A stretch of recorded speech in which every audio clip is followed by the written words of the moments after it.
Alrighty, everybody, welcome back to another live stream here on the channel. Hopefully everyone is having a fantastic Monday so far. We're finally day of the event. Finally day of a solid severe weather threat that hasn't just continuously fallen apart and downtrended. So hopefully we'll finally have some severe weather to keep an eye on today. Hopefully no tornadoes, though. We don't want any of those tornadoes that we could possibly see today. We are looking at the chance for some strong to intense tornadoes. Hopefully that does not happen. But let's go ahead and see who we have here in the chat. We have Cody, we have Indiana, we have Johnny, we have Eclipse. We also have Cactus in here, Tracy, Jake, Proxy, Random Guy, Dave, Jackson, and everyone else who's in the chat who I may have forgotten to welcome, or if you're just now tuning in, glad to have you in here. And yeah, like I said, hopefully you're having a great Monday so far. Welcome, Harris, as well. And let's go ahead and dive right on into this. Everything should be good and set up. We are good to go. So let's see here. Alrighty, just wanted to make sure that was all good too. Sometimes my Streamlabs is a little bit behind there on the chat. Make sure these are both set to every message. The Streamlabs is behind. See, I had to make sure of that one. All right, but yeah, let's go ahead and dive on into this threat for severe weather here. Will obviously be this should probably be the coverage stream. It just depends if these things pop off quick or not. But we'll probably be here. I'd have to imagine we're probably going to be here all day. If storms do get going here in the next hour or two, we should probably be here much of the day, considering how high end this environment is and what we're looking at for severe weather today. We already have some severe storms popping off here, as you can see at the very bottom of the screen there. We already have some severe thunderstorm warnings out here across Illinois. These are just your ordinary low-end severe thunderstorms, nothing too crazy. Wouldn't rule out a brief tornado with these storms here, but really nothing too concerning, really, for that overall area in northeastern Illinois until maybe tonight. We'll have to see if northern Illinois could do something tonight as that line pushes through. But Illinois, your main day is probably going to end up being tomorrow, but you are under the gun for severe weather today. Like I said, tornado threat, can't rule out a brief tornado down there, but the main threat is going to be damaging winds, and the biggest threat is going to be large hail, upwards of about 1.5 inches, 2 inches in diameter. Could see up to about 1.5 inches, 2 inches in diameter up there. But yeah, there's your outlook from the Storm Prediction Center. We've got 2 areas to watch. We've actually gotten an upgrade again back here in Oklahoma and Texas. So Oklahoma and Texas, For that original, what was it, like day 7 outlook or day 6 outlook, they put out a slight risk for you guys, and then they shrunk that slight risk all the way up until day 3, and then on day 3 they removed that slight risk. Then on day 2 they shrunk the marginal, and now on day 1 they've actually increased that marginal and actually added back the slight risk for severe weather. So definitely a bit of a tricky situation down there in Oklahoma and Texas on confidence in storm initiation. But yeah, there is your level 1 risk there in the marginal, level 2 there in the slight risk, the yellow area, and then we do have that level 3 that we expected to see there. That is out for Minnesota, Wisconsin, and Iowa, just like they had yesterday, although it is a little bit further to the south now, not as much confidence in that warm front lifting as far north as we originally thought.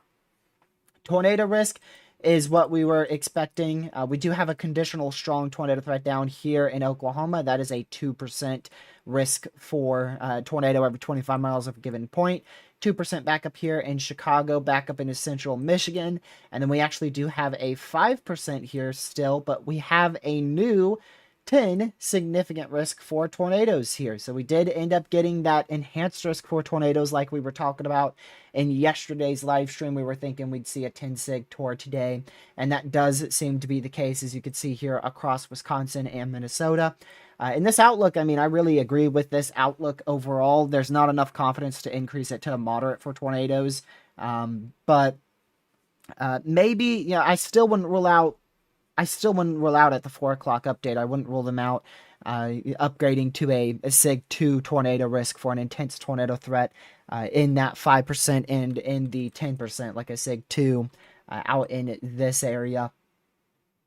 We probably should have one out, and I'll show you why in just a bit.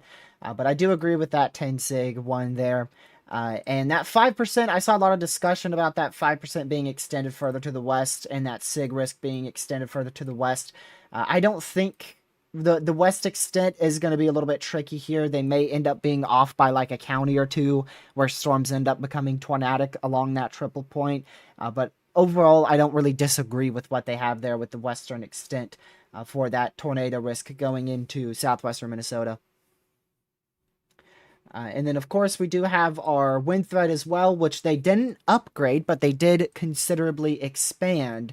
We saw a considerable expansion off to the east-southeast here for your 15% wind risk for the potential of a long-duration QLCS severe weather event here into the overnight hours late tonight and into the morning hours tomorrow. Large hail is the number one reason for our enhanced risk today. You could see the hail risk is larger than our tor risk. So our hail risk is the number one reason on why we have a decently sized enhanced risk for severe weather today. I didn't upgrade to a SIG 2 for hail, which, that's debatable. It just depends how much storms cluster up. If storms cluster up too much and end up turning a little bit too linear, that hail threat could decrease. But if storms stay semi-discrete to borderline clustered, then that hail threat, we could see hailstones up to 3.5, 4 inches in diameter. But again, that extremely large hail threat is going to be dependent on if storms grow upscale or not across this area. Regardless, though, we're going to be looking at hail at least 2 inches in diameter across that enhanced risk, and hail at least upwards of 3.5 inches in diameter. Again, maybe even pushing 4 inches in diameter. Hail threat also a big problem down here into Kansas, Oklahoma, and Texas. And the damaging wind risk is also going to be a bit of an issue here, 60-mile-an-hour wind gusts. But the main threat is definitely hail back here in Oklahoma and Texas if any storms can fire along that dry line today. And then for tomorrow, we'll discuss tomorrow in a little bit. We'll go over that in just a bit. I actually want to switch over to Mesoanalysis because I myself haven't had the time to do that today. I've been swamped, which I wasn't expecting. That's why I wasn't on here at 1 o'clock, but it also didn't seem like we needed to be on here at 1, so I haven't had a chance to actually dive into this risk on Mesoanalysis here. Let's get that. I want to get that blue sector, that one. There you go, perfect. All right, so you could see your warm front. You've got your low pressure barely on the edge of the screen on the left-hand side. That extends down to your cold front, which really isn't notable right now, but we will eventually get a cold front to form somewhere later tonight. across Nebraska. As a secondary low, I believe, pushes in. But the main thing is going to be this low pressure here. There's going to be a dry line, which is right in here. That's your dry line. It's not a cold front. That's your dry line right there into western, or rather eastern Nebraska, central Kansas, and you can't see it, but it also goes into western Oklahoma. And then, of course, you have your warm front here, which we could switch back to surface observations to point out. Your warm front extends roughly somewhere in here is where that warm front is. How far north does it go into Wisconsin, actually?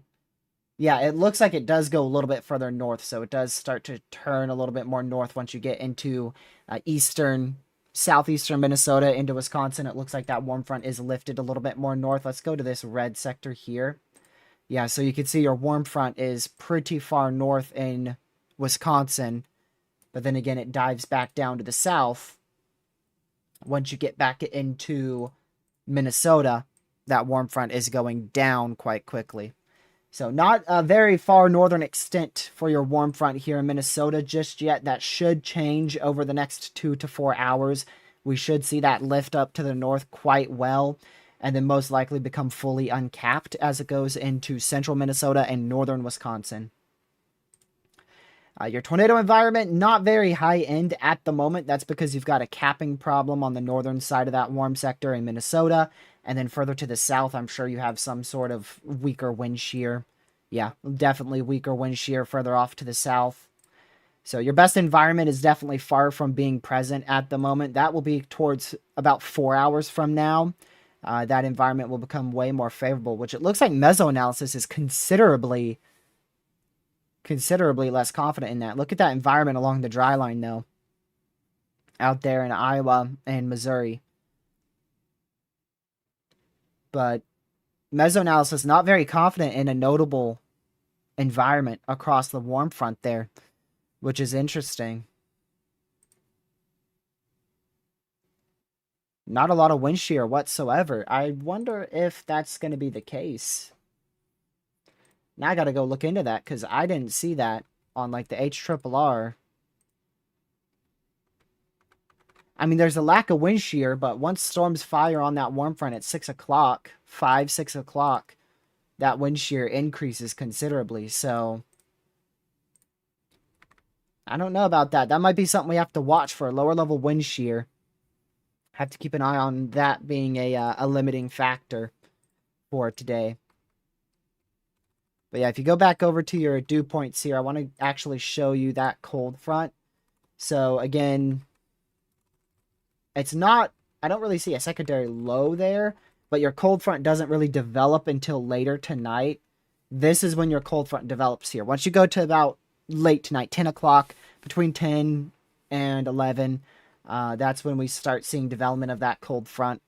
And you can tell we see development of that cold front because those dew points start to be pushed out going into Iowa and Minnesota from the cold front and also from ongoing storms. But we're not expecting a very strong cold front today, so our warm sector should survive very well into tomorrow's severe weather threat that will exist out in Illinois.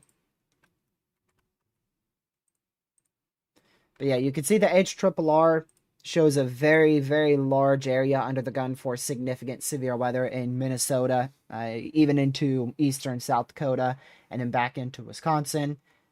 So very large area under the gun for significant severe weather right along that front.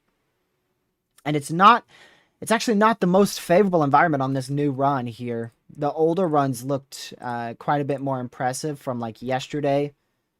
They looked quite a bit more impressive, but that could just be because this isn't going out till, yeah, there you go.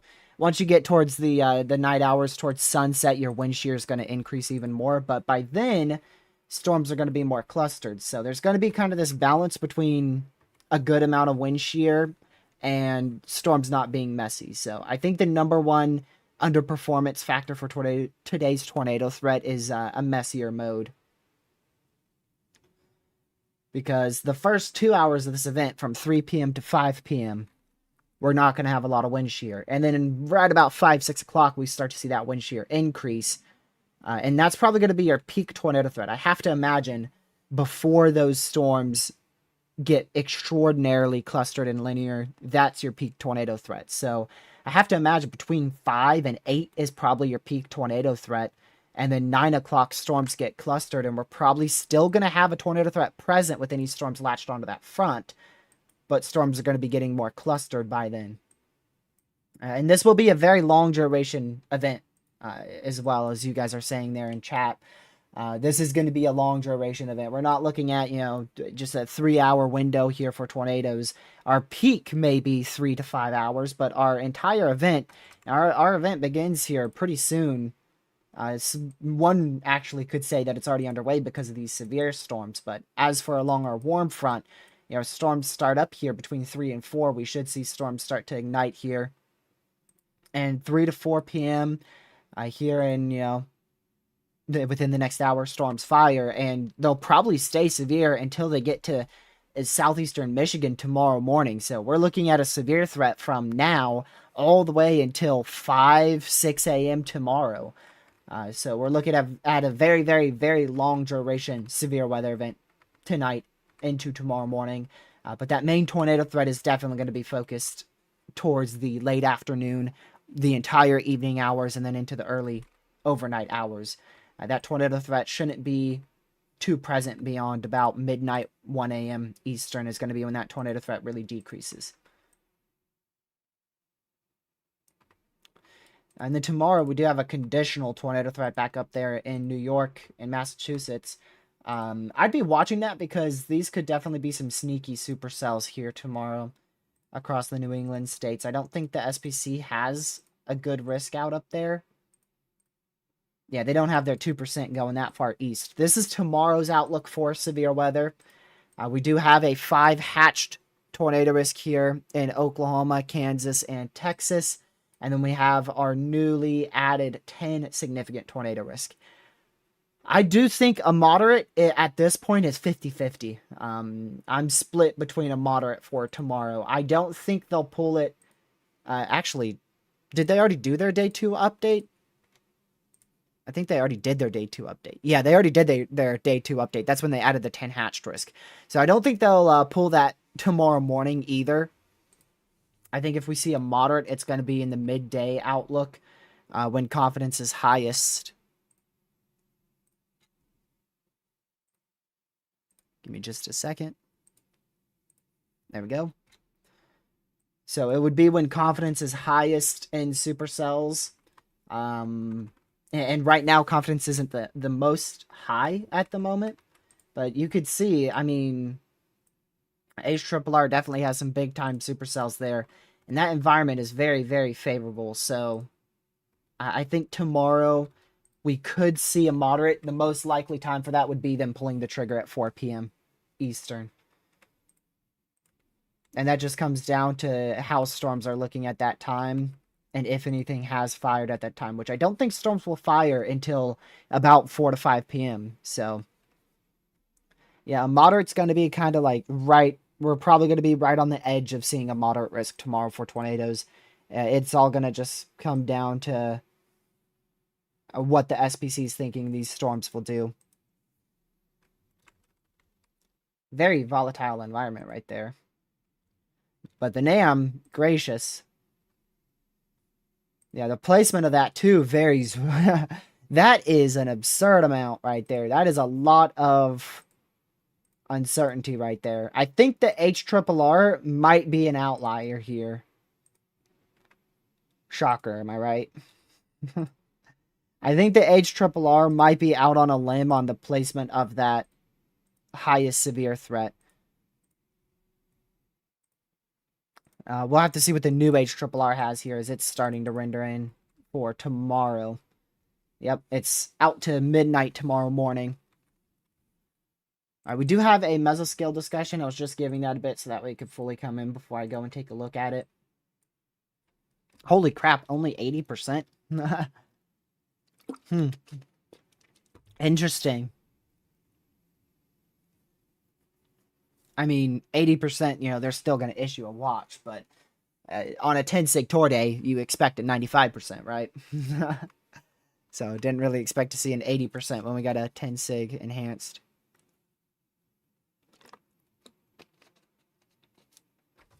But yeah, peak hail up to 3.5 inches in diameter. Tornado intensity strong to nearly intense tornadoes possible there. Most likely the watch, once the watch comes out, I'm sure they'll end up saying a couple intense tornadoes possible. Let's see here.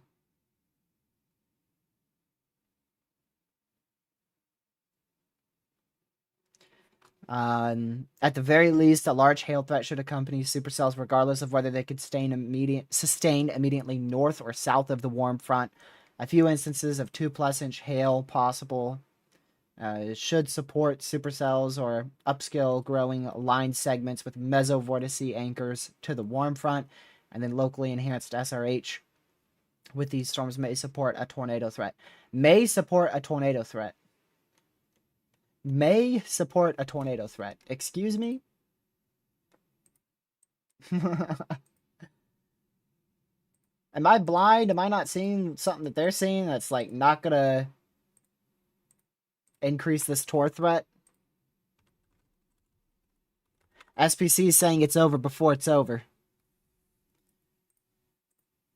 Nah, in reality, the tor threat's going to be increasing with time, so storms may not instantly start planting down strong tors like if we were at like a upper, a very volatile environment. Our volatile environment really doesn't come in here until late tonight, 7 o'clock, 7, 8 o'clock, late this evening is what I meant to say.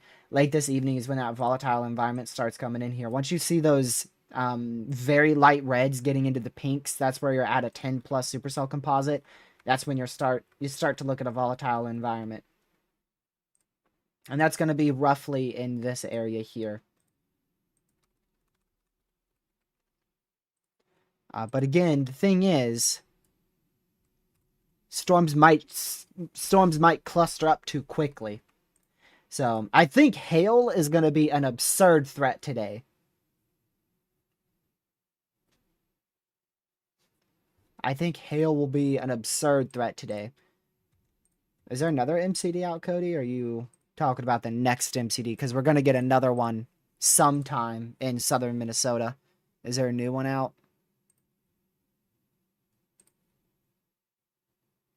Yep, there is. You're right. Yeah, new MCD out for 95%.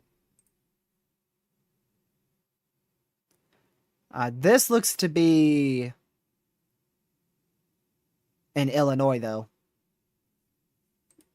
Yeah, like eastern Illinois, back into Michigan and Indiana. So this is probably going to be a severe watch. Most likely. Yep, 95% chance of a severe thunderstorm watch being issued.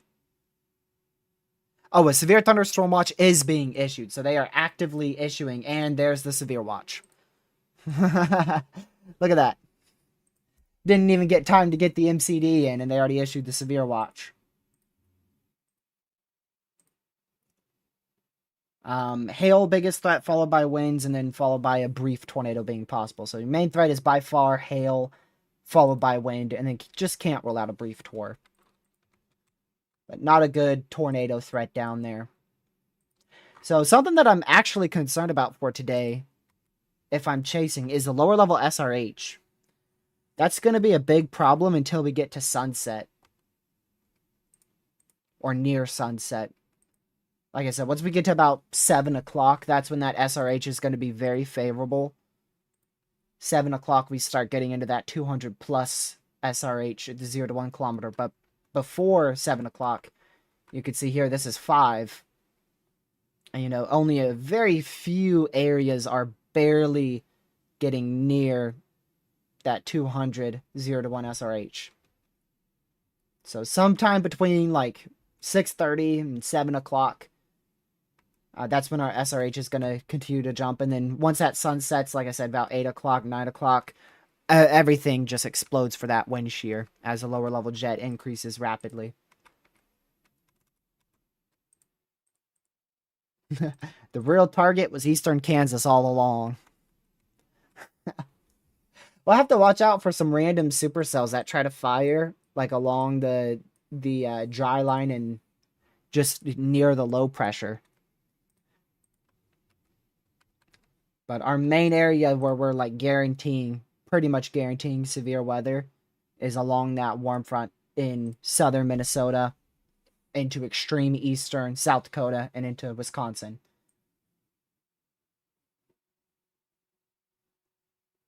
That's where our main threat will be. What about Oklahoma? The HRRR still isn't firing anything in Oklahoma, which I have to personally disagree with. Our dry line has trended back towards a bit more favorable for development here. I believe, let's see. No, it never really was unfavorable for development, to be honest with you. Whenever you have a dry line that's that close like that, back into Oklahoma, yeah, I really think your dry line never really downtrended much. It's just the fact that the HRRR stopped showing initiation. Because the NAM shows things initiating, and I think the NAM's correct. Because when you have that much moisture and that sharp of a dry line, and that much cape too, you're most likely going to get initiation on there. As long as you have some sort of trough in the area. But either way, main threat will definitely be large hail, damaging winds, and then wouldn't rule out a brief tornado or two. I do want to see if there is... Yeah, see, there is a little bit of a jet stream here at both the 500 millibar and the 700 millibar. That's all you really need for a very strong dry line like what we'll have today across Oklahoma.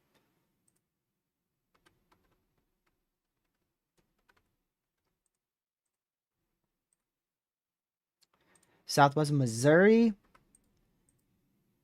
Storms will probably die out before they get to Southwest Missouri.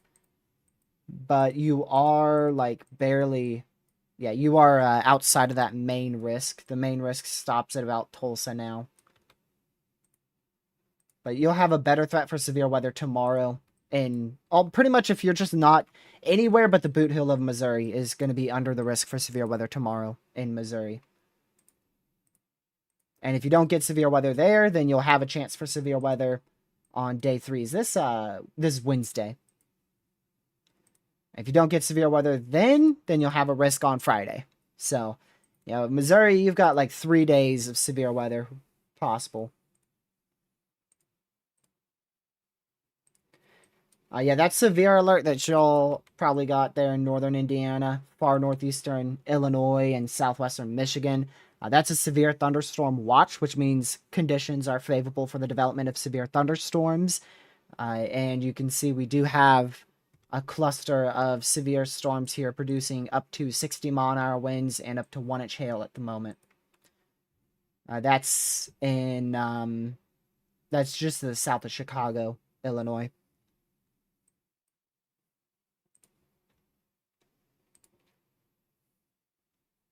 Did we get another MCD?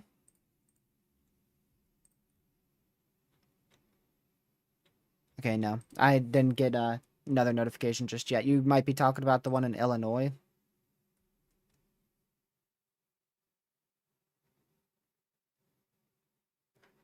Yeah, the new Mesoanalysis is going to be out soon. That's what you're talking about. It's not out on my end yet.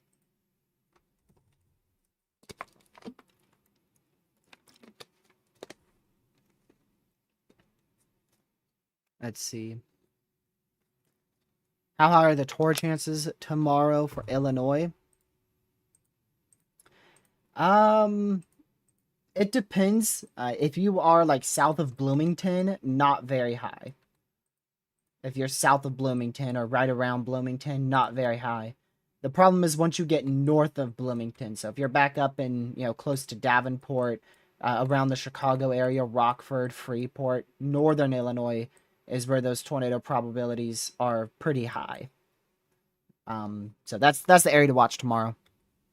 Northern Illinois. And that risk could shift a little bit further to the south as well. But roughly this is the area where we need to watch the most for Illinois tomorrow. And the exact probability, if you're in that yellow, that's a 10% every 25 miles of a given point. which is not very high, but it's still high enough to where I think we'll see a few tornadoes tomorrow, maybe one or two strong. And yeah, that tornado threat could increase quite quickly. The thing is that tomorrow shouldn't be a widespread tornado threat, like it's not a line moving through. It's just if you're very unfortunate and you end up getting under one of these supercells. So there's going to be a few supercells. And this is not what's going to happen tomorrow. This is just one of the many outcomes for tomorrow. Most likely there will be a lot more storms than what this is portraying. But it's going to come down to just a few supercells moving through Illinois. And, they're in a volatile environment. According to this model run, we should have a volatile environment across northern Illinois, which basically just means a high-end environment that could produce even intense tornadoes. So tomorrow's definitely a very, very good day to be weather aware if you live, in northern Illinois. Again, relatively right up in here.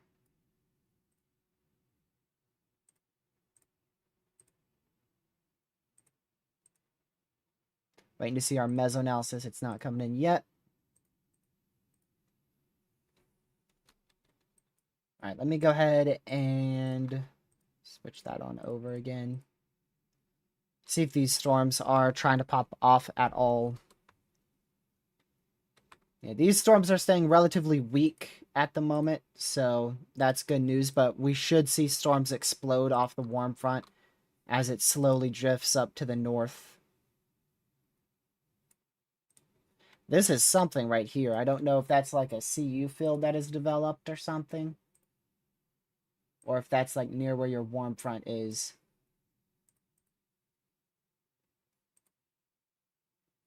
That's very close to where your warm front is. I think, though, that is going to be what ignites severe storms. So your warm front should be somewhere up here near the Twin Cities. And once that goes north, once those rain showers hits that warm front back up here into the Twin Cities in Minnesota, that's when things are going to start exploding.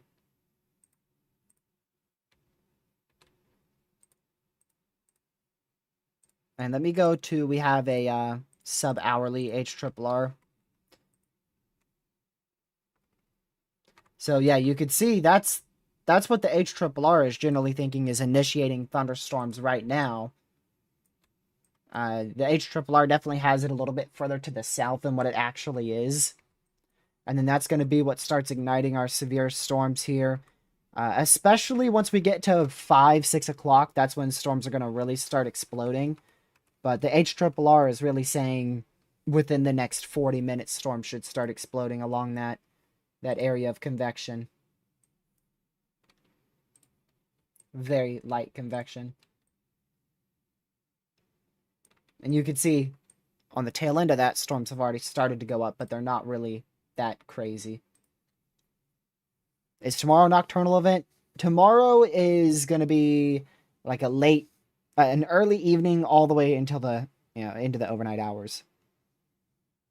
Storms start tomorrow probably around 5 o'clock Central, maybe 4 Central, and then they'll last well into the overnight hours. It's just like tonight.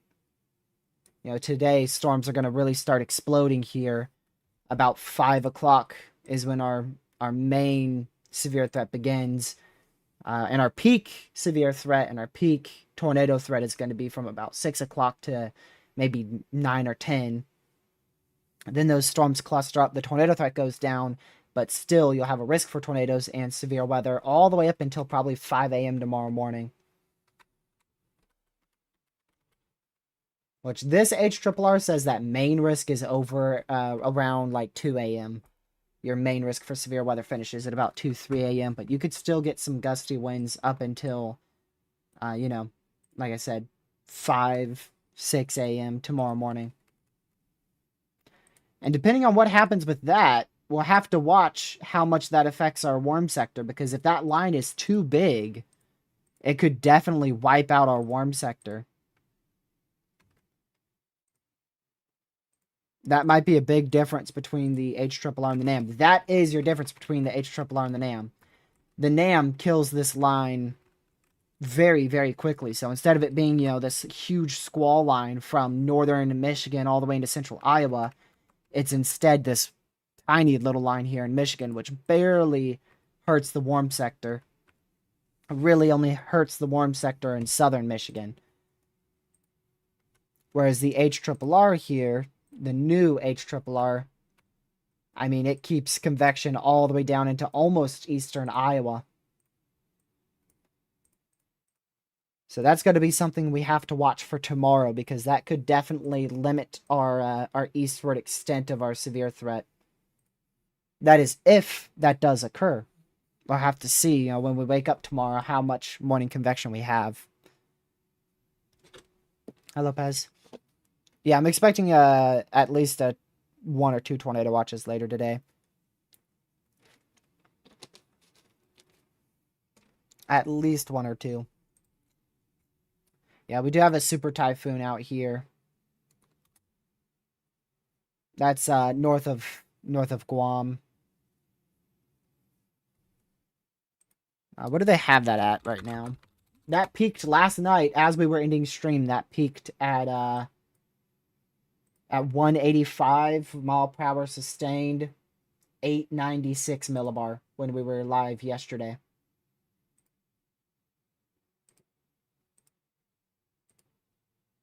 So that was crazy.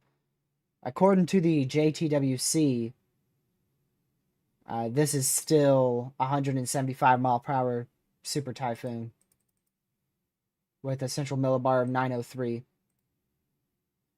It should weaken as it gets closer.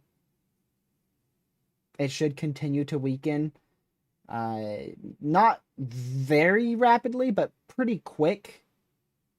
It's going to be weakening about 10 miles per hour every 12 hours. So from here on out, it should keep weakening. But it's still likely going to be a low-end super typhoon. Low-end category 5 by the time it gets to the islands.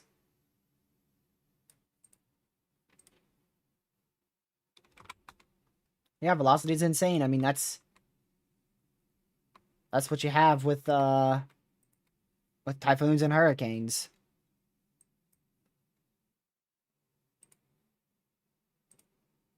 It's nothing that's like, groundbreaking. We see that with every high-end hurricane and super typhoon.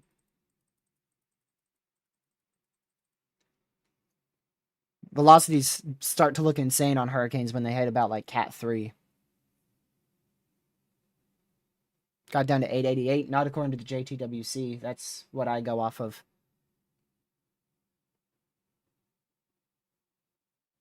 I go off the JTWC. They got it 896, 185.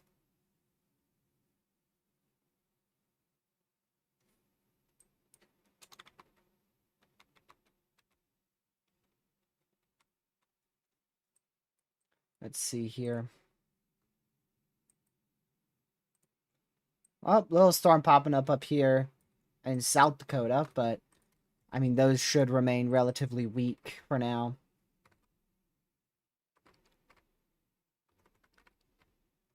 Who knows? Maybe that's the start of our crazy storms back here into southeastern South Dakota, southwestern Minnesota.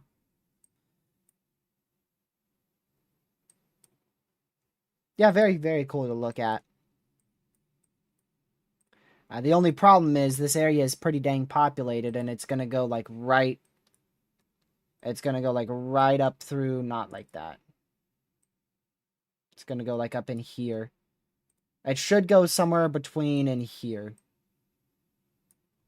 I mean, really, it's like a unavoidable direct hit.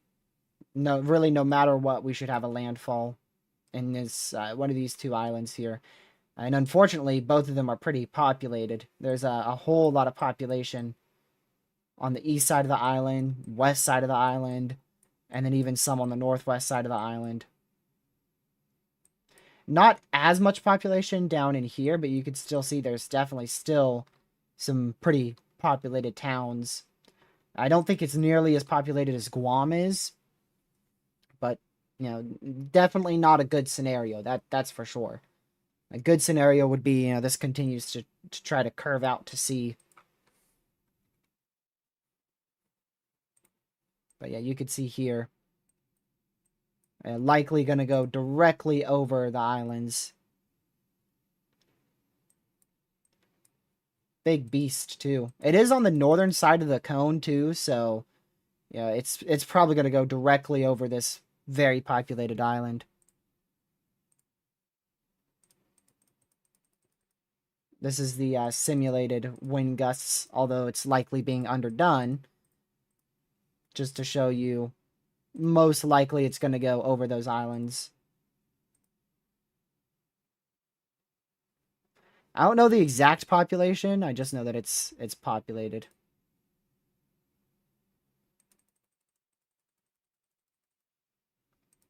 The good news with this missing Guam too, obviously it's missing Guam. The worst of it's going to miss Guam, so that's going to be a lot less people impacted as if it went right for Guam. But another good thing is Guam has a radar, so if this was going to head right towards Guam, it will take out our radar. Whereas since it's going to go north of Guam, we'll be able to see this hopefully throughout its entire landfall on these islands. But yeah, hopefully it doesn't end up making landfall. Like I said, best case scenario would be it starts to curve out to sea, but I don't think that's going to happen. And it should, I don't know if it already underwent an eye wall replacement cycle, but it should have already done an eye wall replacement cycle. It might have done that overnight.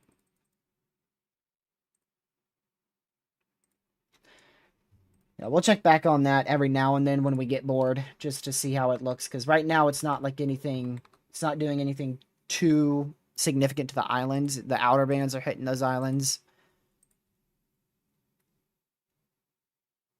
But not the main core yet.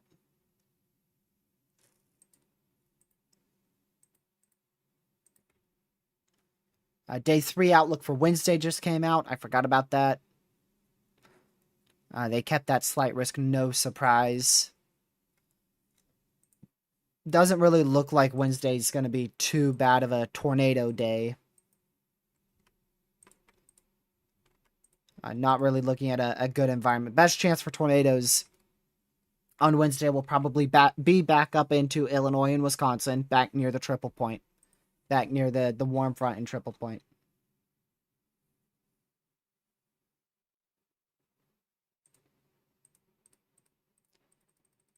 We still haven't gotten our main MCD. We've gotten like 3 MCDs, but not our main one yet. There's your MCDs. We have an MCD back out here for the potential of damaging winds, small hail, and a land spout, tornado. We have our near our main MCD. This is going to be our second highest MCD of the day. Then we have our severe MCD down here, but our main MCD is still missing. That's the MCD that will be for probably this western side right in here. Actually, both of these MCDs, the one that eventually comes for southwestern Minnesota and the one that's out right now in Wisconsin, they actually might both be like the same, because this, you can see here, that MCD is encompassing over half of your enhanced, at least for tornadoes. Hello, Sam. Welcome to the stream. Glad to see you here. You've missed a lot so far. Nah. Nothing's happened yet, but we're not really expecting anything to happen until after 4 o'clock.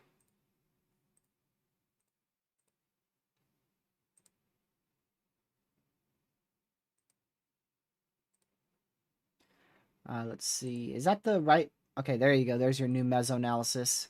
You can see your environment's already starting to get a bit more favorable back up here in southern Minnesota, northern Iowa. Your wind shear is at 100. Again, that's just going to keep going up with time. It shouldn't go up much over the next 2 to 3 hours. Really after like 7 o'clock. After, like I said, 6:30, 7 o'clock. That's when your wind shear is really going to start increasing.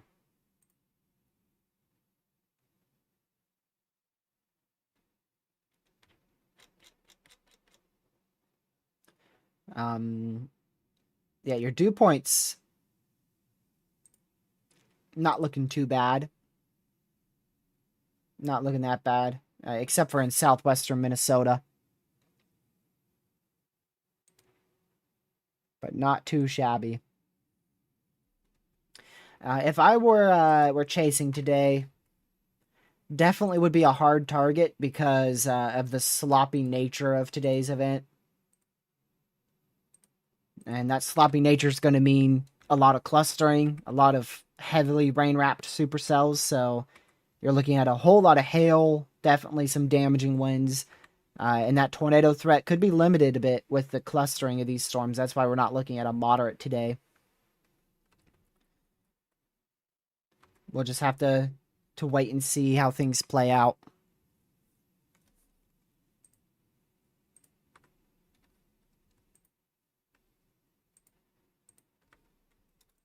Yeah, the NAM really fires everything at 5 o'clock.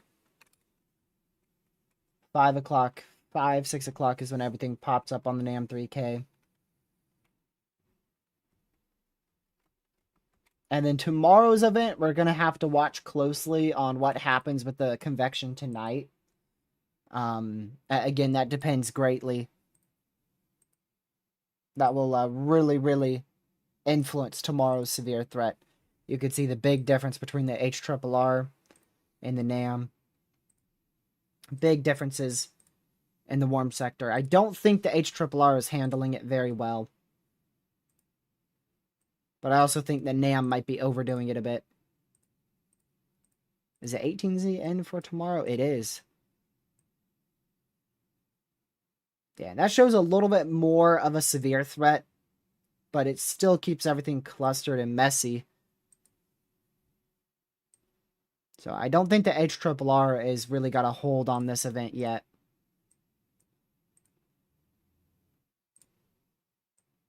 Which, if we were looking at the 18Z HRRR from yesterday for today, it really didn't do that bad. I mean, that's generally what we're still looking at. The only difference is we have trended a little bit further south with our severe threat. So, I mean, the HRRR didn't do terrible yesterday, rendering in for today's event. But it definitely did overdo the northern extent of our warm front. Yeah, either way, tomorrow will be a significant day for severe weather. But there's a big difference between the HRRR and the NAM. One is, the risk that we have now, and then the NAM 3K is possibly a scenario where we could see a moderate.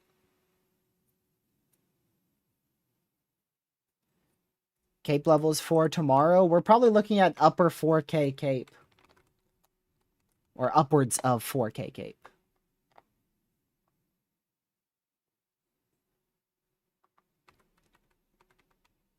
Upwards of 4,000 Cape in Wisconsin, Illinois, Iowa, maybe even back into, it depends on our dry line, but it could even also be back into Missouri as well. And look at that, the NAM has, I don't think we'll get up to 5,500, but you never know.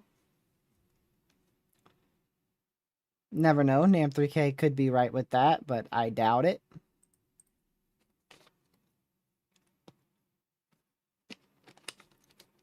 A lot of Cape, that is for sure. That's definitely going to help promote a big hail threat.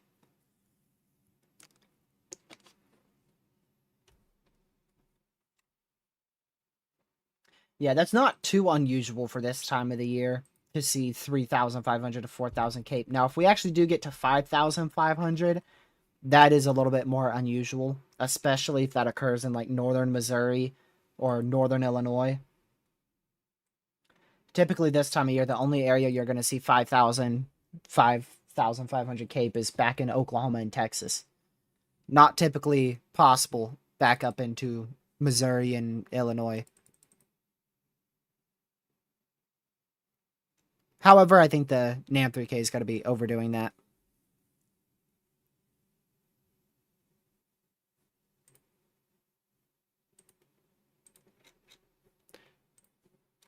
What does it have for tomorrow? New HRRR for tomorrow here.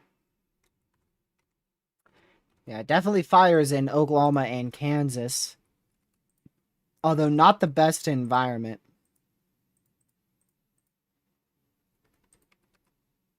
Definitely not the best environment with those storms. Really, your best chance for a tornado would be, right as those fire about 5 to 7 o'clock.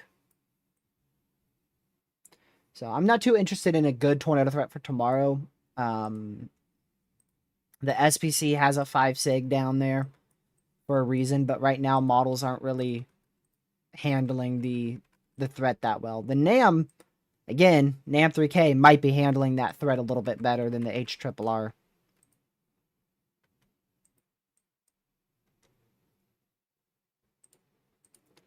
So we'll just have to wait and see. We won't know the full extent of how high of a severe threat tomorrow will be until today is over.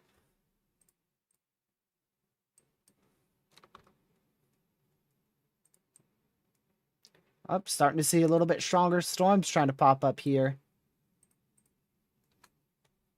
These storms are starting to get a little bit stronger. I still don't expect them to get to that severe status until sometime after 4, though. So I think we still have a little while to go before anything really starts popping off.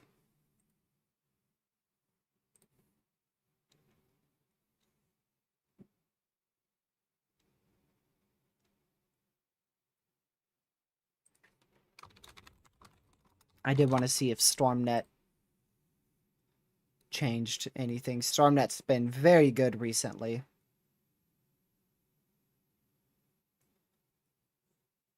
Man, StormNet starts highlighting stuff at 4:30 to 5:30.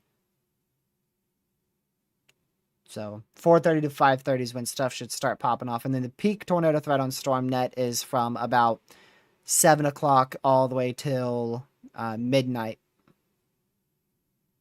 Eastern time. And then StormNet is not aggressive with tomorrow's threat at all. I wonder if that's because StormNet's picking up more on what like the HRRR has, which is that big line pushing through and wiping out some of the warm sector. StormNet actually has the biggest tornado threat tomorrow, ironically, in Michigan. Out of all places, Michigan is where StormNet highlights the most for tomorrow. Which, if this were to happen, which I don't think it's going to, we may see something similar to like what the HRRR has with a line pushing through. The NAM shows that too.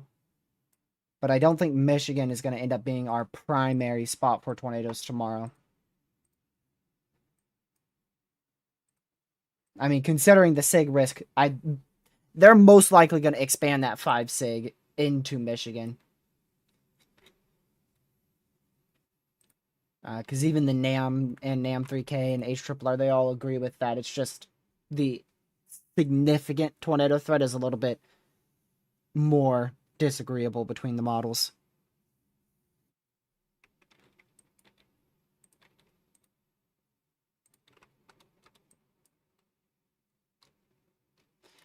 You know, let me see. Now that 10 sig placement is pretty good. I was wondering if that 10 sig was too far to the south. It looks good.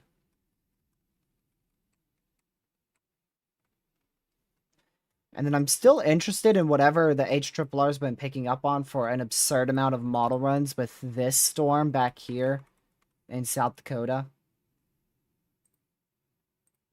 I mean, the HRRR says it's fired, and I don't see anything. Maybe that could be it. That little rain shower could be the start of it. Never know. Might be it.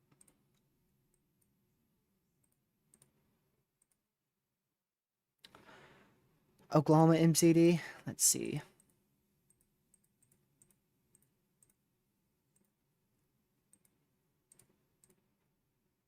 Yep. 60% watch.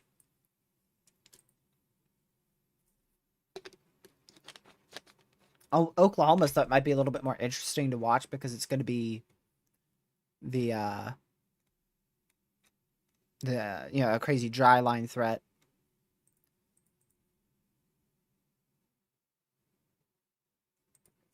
So those storms are going to explode rapidly.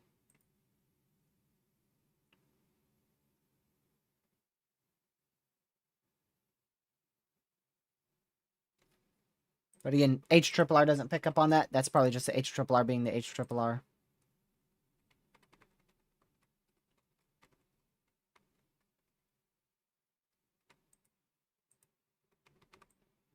Good old HRRR model run. I don't see... That MCD is a little bit early because I don't see any good CUs starting yet in Oklahoma. I do see maybe some puffs of clouds starting in southern Kansas. But that MCD is a little bit, definitely a bit earlier than what I was thinking. And it actually doesn't even go into Kansas yet. Ah, okay, I see that. That CU filled in Texas is the one they're actually watching more. Yeah, these storms. Though that's the reason why we got an MCD, because we have a CU field that's already starting to initiate in Texas. There you go. So severe thunderstorm watch is likely to be issued. Large hail will be the primary issue. I'm surprised that's not a tornado watch, because that peak tornado intensity is actually 130. But yeah, tornado threat remains somewhat more conditional on storms persisting into the evening hours when a strengthening lower level jet will yield an increase in lower level SRH. So tornado threat probably won't increase until near sunset. So we'll probably get a severe thunderstorm watch with that. I don't know if storms are going to be able to persist till the evening. If they do persist to the evening, sometimes what we'll see is the SPC actually, what they do is they will cancel a portion of the severe watch and then issue a tornado watch in place of it.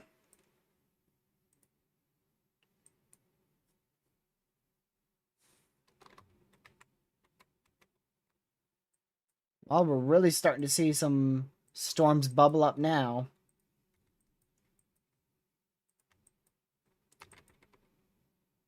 Really starting to see some CU on that. So these could be a bit of storms south of the warm front. They're not on the warm front, so I don't really know how they're forming.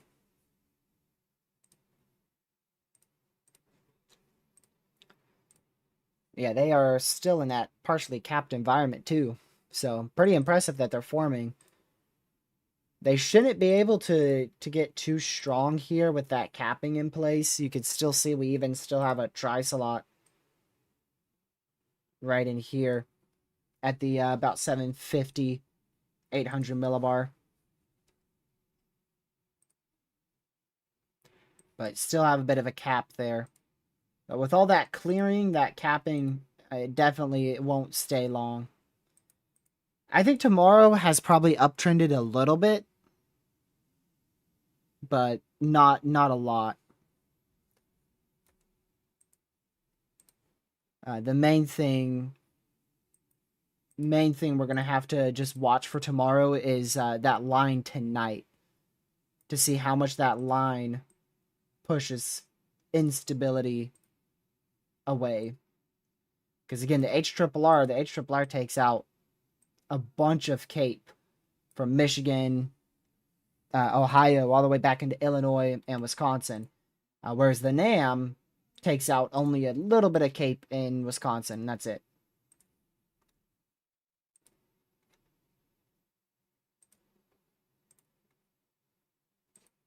Another MCD. Ah, yeah, that is along our warm front. Mainly for hail. With these storms here that are firing up pretty quickly. The severe threat is increasing. Severe hail over 2 inches in diameter possible. A tornado threat may also materialize with storms that anchor to the warm front. Convective trends need to be monitored for the issuance of a weather watch. That could be a tornado watch or a severe watch.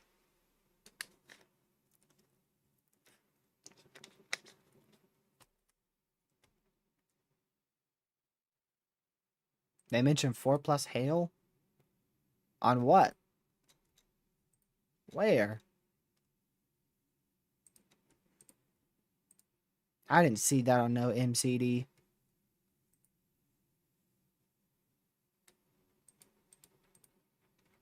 Is that on the one behind the warm front? The one just issued?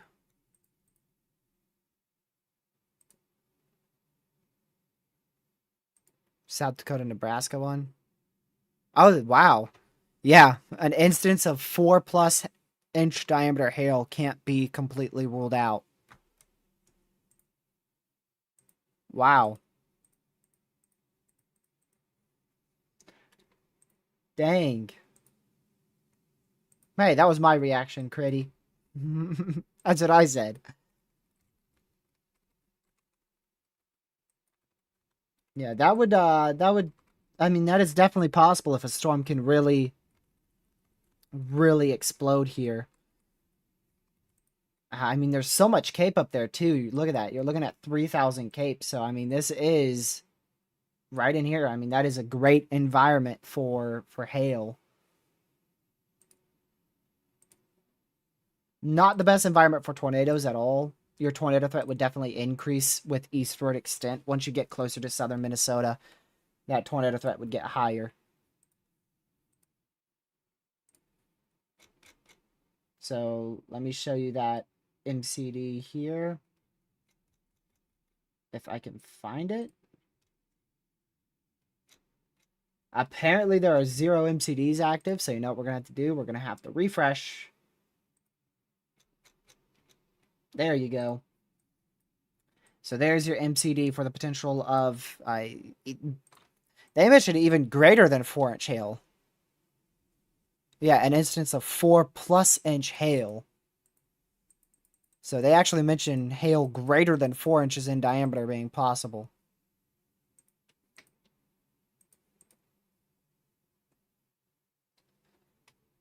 So that is, that's crazy.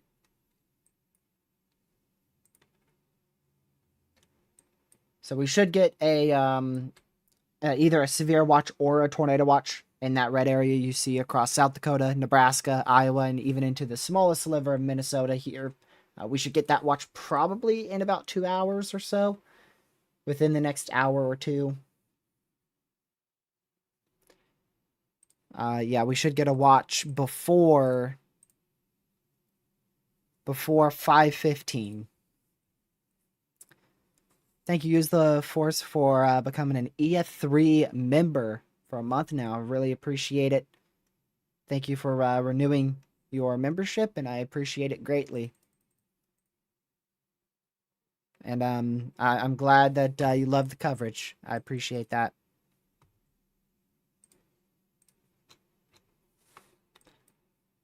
Is it in a general thunder? Oh my word, it is. That's crazy.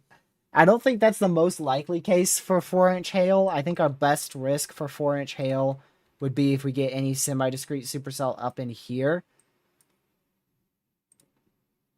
But that's wild.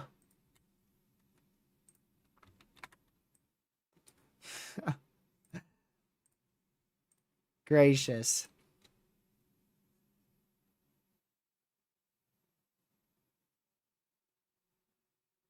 Yep, 4+ inch hail can't be completely ruled out.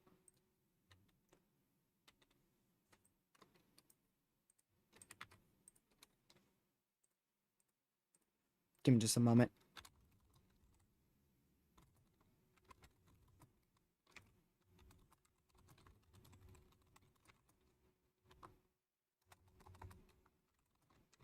Well, they do update the outlook here in 10 minutes, so maybe they'll extend that general thunderstorm risk and marginal.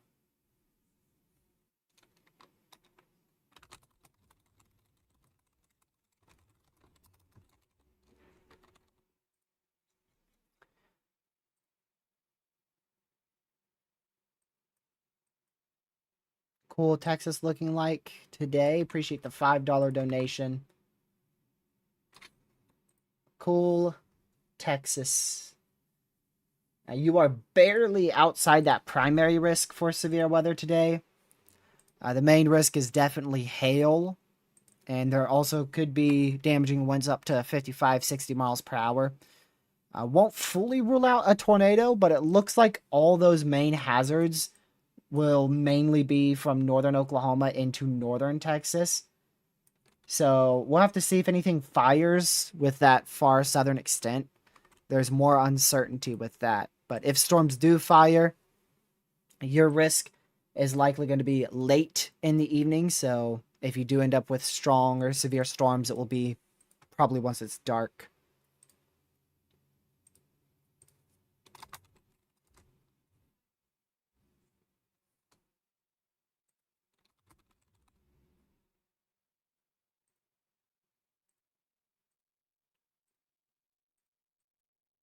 So just make sure you're weather aware. You should end up in a severe thunderstorm watch. Well, you might be on the edge of it. You might be like one county out of that severe watch when it's issued.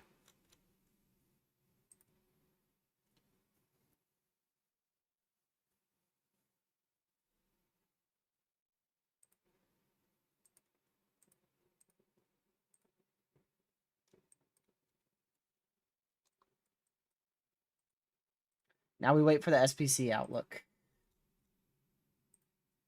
which will be in just a couple of minutes. And we're starting to see a lot more storms fire, too. How long are you live today? Good question. Good question. I have no idea. I thought about ending and taking a quick break and then coming back towards like 6 o'clock. But I may just stay on throughout the rest of our, as long as I can go. Since these storms are already starting to fire. Appreciate the $10 donation. Use the force. Greatly appreciated. You're welcome. And also, thank you for the $10 donation. Really appreciate it.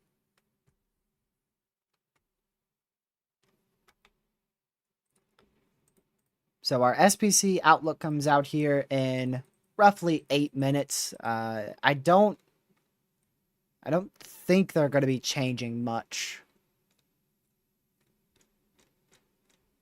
The only thing they may change is like shifting the outlook a little bit more to the southwest, maybe extending some of the risks to the southwest, to the west-southwest.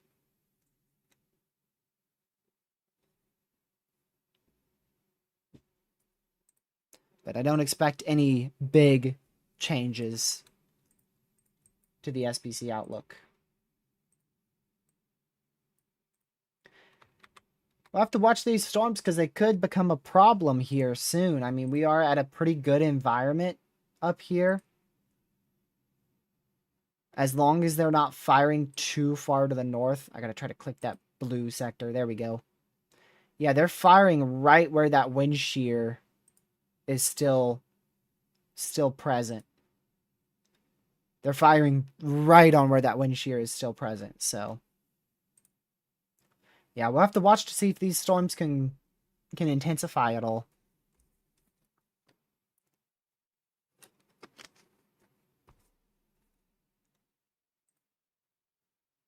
Yeah, I don't think they'll change much. Hopefully they'll add a SIG 2 because, you know, we've been talking about a SIG 2 forever for hail. But they'll probably push these probabilities back to the southwest a little bit. The hail prob will come back probably a bit to the west-southwest. Same with the wind. Tornado risk may be pushed back just a little bit more to the southwest. Extended a bit more to the southwest. So that's what I expect them to change. It's just extending the outlook a bit more to the southwest. And then maybe, if their confidence is, just a little bit higher, they'll introduce that SIG 2 risk for hail.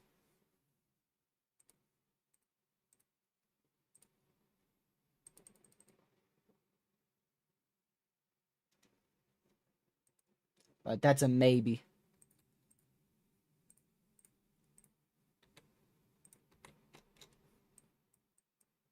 Still have a severe thunderstorm warning in northwestern Indiana, northeastern Illinois. A new warning just got issued right there in northwestern Indiana. Just make sure you're away from doors and windows. You'll be perfectly fine. This isn't a storm that's going to be producing tornadoes anytime soon. The main threat is small hail and isolated damaging wind gusts.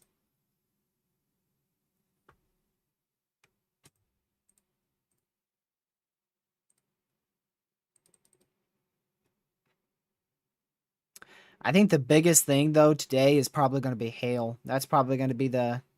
Ironically. Ironically, that's probably going to be the biggest problem today.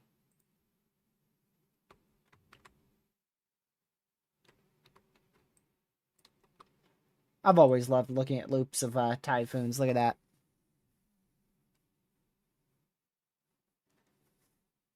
By the way, typhoons rotate the same as hurricanes. The only difference between typhoons is... Well, the only difference between typhoons and hurricanes is that typhoons are a different name. I believe they're only called typhoons in the Western Pacific. That's the only area where I've seen them called typhoons, like right in here. They're called cyclones in the Indian Ocean. They're called hurricanes in the East Pacific and in the Atlantic. So I believe they're only called typhoons here. Only typhoons in the West Pacific. And cyclones rotate the opposite way because they're in the southern hemisphere. So typhoons and hurricanes, the only difference is the location of them. But there's a big difference between hurricanes, typhoons, and then those two, big difference between cyclones. Typhoons, hurricanes rotate the same way. Cyclones rotate the opposite way because they're in the southern hemisphere. Proxy, thank you for the $20 donation. Appreciate it. Greatly, greatly appreciate the $20 donation.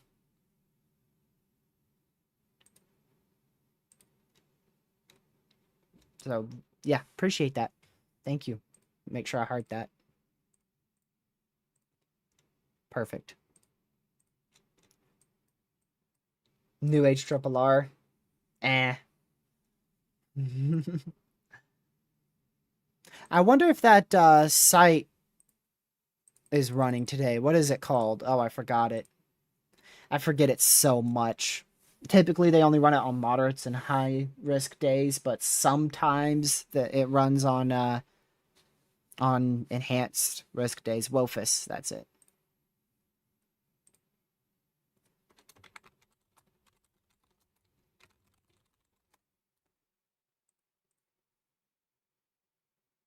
Yeah, Pez. That's it.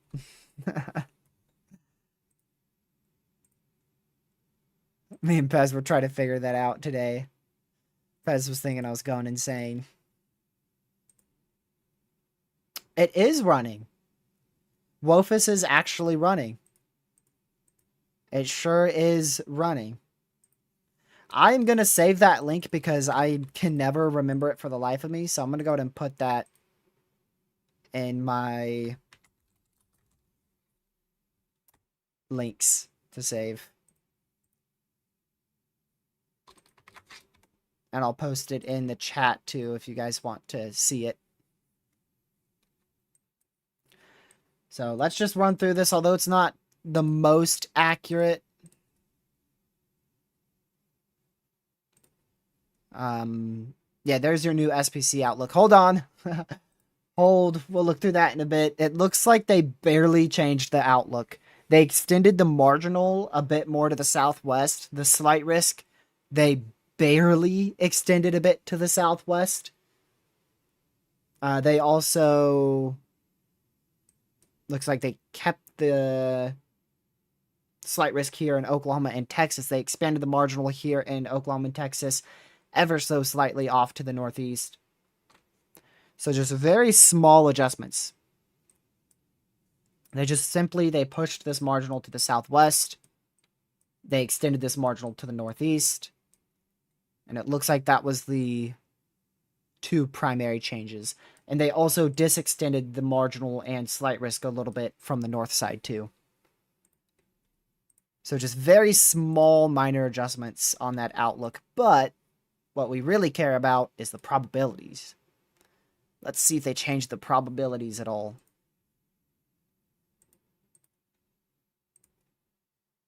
New MCD.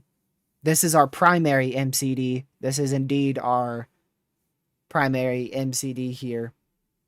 95% watch issuance. And that is out for southern Minnesota and southeastern South Dakota, as well as northwest and north central Iowa. 95% chance of a tornado watch being issued. That's your primary MCD of the day. And yeah, they kept it 30% SIG 1 for hail. So very, very minimal change. The only thing that they really changed that's notable, again, the most notable change was the expansion of our slight risk and marginal and SIG 1 hail risk to the southwest, just like we called. Small expansion of the marginal SIG 1 hail risk into southeast Kansas, and then small disexpansion of the marginal and slight risks on the north side. So very small adjustments, nothing major. No major changes. So exactly what I was expecting.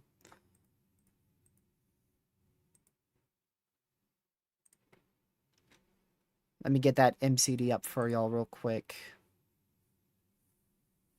It still ain't out on the SBC page. There it is. Turn that off. There you go. So severe threat should increase over the next few hours. All severe hazards possible. A tornado watch will be needed soon. So yeah, a few strong tornadoes, one intense possible. Upwards of 3.5-inch hail, 60 to 70 mile per hour winds.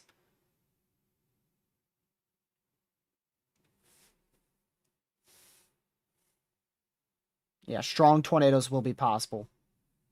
A couple of strong tornadoes may occur.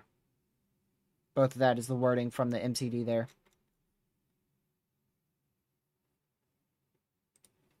So, yep, as that pushes more to the north, wind shear is going to increase and the chance for supercells increases. So, I would probably target somewhere on the east side of that MCD that got issued.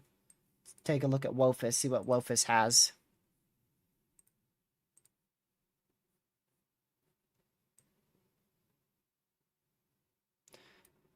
So there's WOFIS number 1 here. Definitely clusters up quickly. Main thing is, though, that storms start firing 4:30. 4:30 looks to be when storms begin to fire, between 4:30. So we should see good initiation. It looks like we're already seeing that. That's probably going to be the first storm to really watch. The one out there in, what is that, Fair? Oh, man, yeah. I ain't trying that one. Yeah. That city. Yeah, I thought it was going to be like Fairmount or something. Heck no. I'm not attempting to pronounce that. I want to go to, let's see.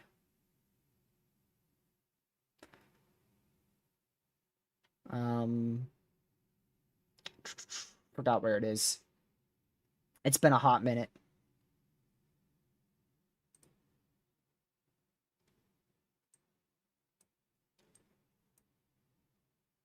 I want to see, maybe, it might be actually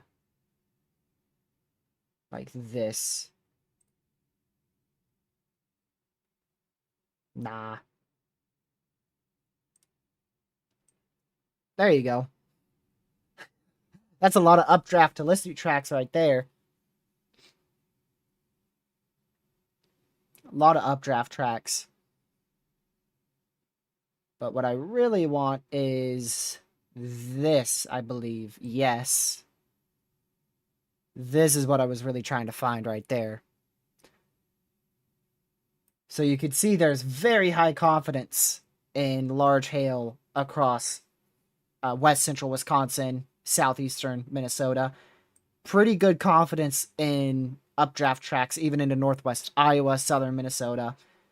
But the main risk looks to be in here.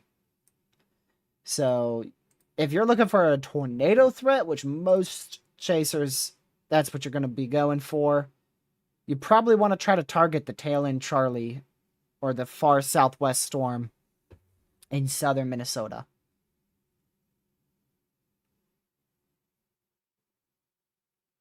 That is probably where I would go if I were chasing.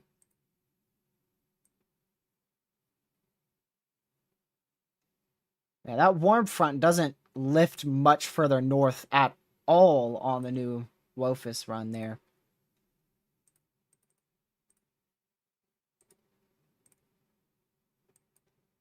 No watches out except for that severe watch in northern Indiana. I did see you guys talking a lot about the HRRR. Let's go to that. Let's go see what that has. Let's see. Oh, it's not on COD yet because it is bugged. So we're going to switch to weatherwise. Here's the sub-hourly HRRR. So this one updates every 15 minutes. Yeah, you can see it does fire that supercell across south central Minnesota, like some of the WOFUS runs were hinting at, as well as what's actively firing out there. A bit of a slop fest out here, but we do eventually get some strong to severe storms. Very much more, it looks much more split here. Maybe a bit more discreet. But yeah, this is definitely your best bet to see tornadoes.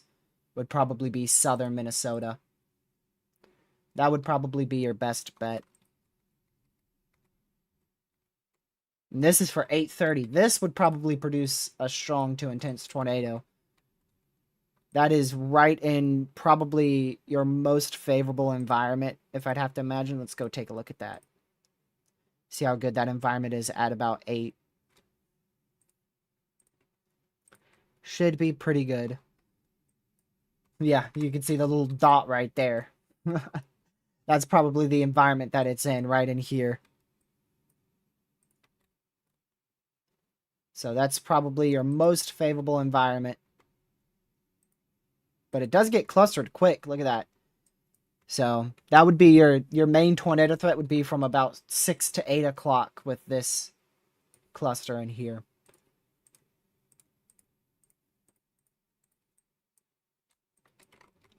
Yeah, like I said, very high confidence in very large hail across this area. So, honestly, probably gonna... I wouldn't shock me if it performs as a moderate for hail. Or at least like a 45 sig 1. Here's CSU. I wanted to see what that has. And you can see, yeah, CSU has it's not a moderate because it's not actually hatched for some odd reason. I don't know if the hail risk does get hatched or not. But it has a 45% hail risk. And obviously, we're likely going to get hail exceeding 2 inches in diameter in that area. So it should be hatched, but for some reason it's not. And I think that CSU is probably going to be correct with that. It might be a little bit south, but generally somewhere around that purple area. I agree with that being a 45% hail risk. And it actually does have a enhanced for wind too, as these storms cluster up, which you could see they do get very linear late in the evening into the early overnight hours.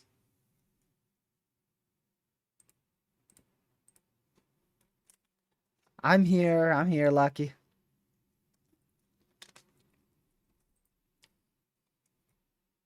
Yeah, you're muted.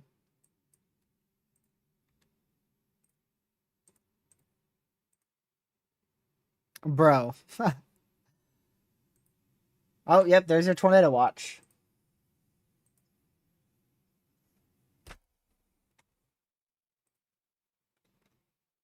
Man, we should have tried to guess the Tor Watch probs. Y'all already showed you it, so can't do it now. But 70-40 for that. 70-40 for the watch for tornadoes, then 40-20 for wind, which is shockingly low for wind. I'm not going to lie. And then hail is 80-60. So Hail is the main threat, followed by tornadoes, and then damaging winds is the lowest. And there's your first severe of our main risk. Let me know when stuff starts happening so I can switch to Discord, Lucky.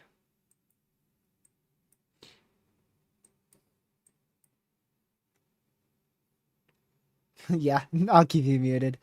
What were the probs on March 10th? I have no idea. I have no idea. Let's see. March 10th this year? I'm assuming you're talking about this year. March 10th, the moderate. Let's see. Tornado Watch issuance number 32, I believe, was the high-end Tornado Watch. That was a 70-60. So a higher probability for stronger tornadoes on that day. Dang, talk about a jump scare.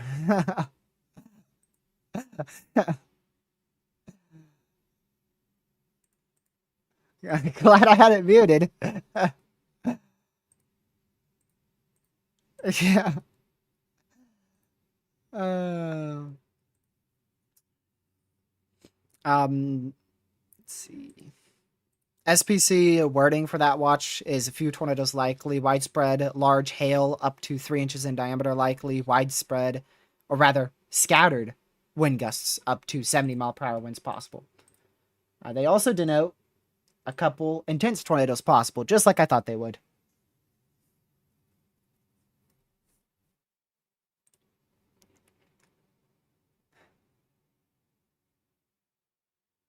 I wonder if that's on purpose or if it's not supposed to be like that. Oh, man. Something's happening and Lucky's freaking out right now, so... Not correlated to weather. PDS tornado watch for tomorrow? Nah.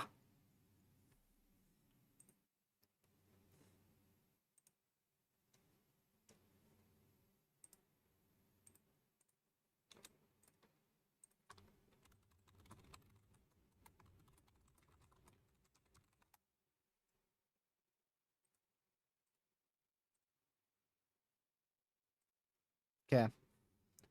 Never know. I'm pretty confident we won't get a PDS watch tomorrow.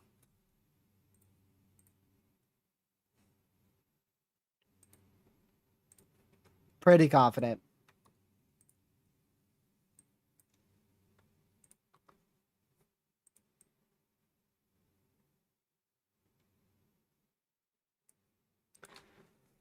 I might be quiet for like 2 minutes, y'all, because Lucky's talking.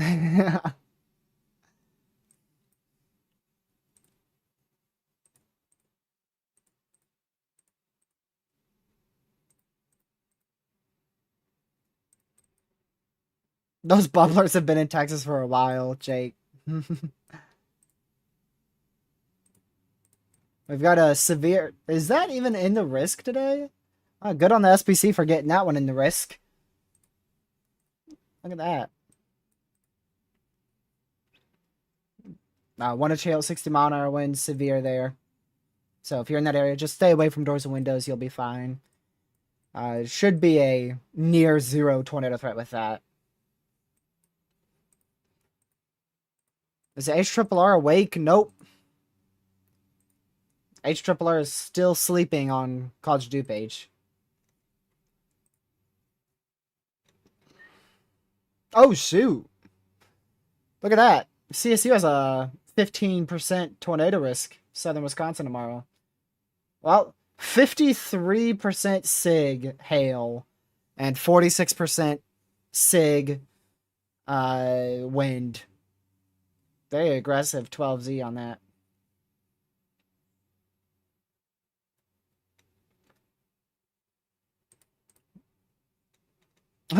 And then there's Wednesday.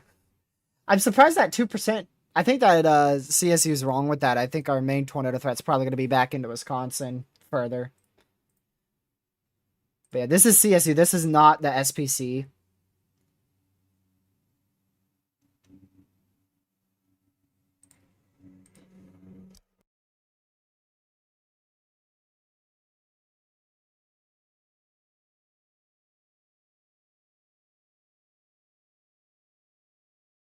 Yeah, I am surprised they haven't upgraded the wind threat for tomorrow.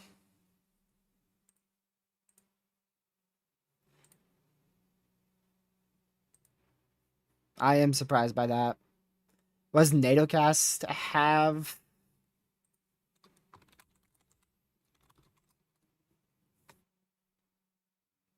let me go get that.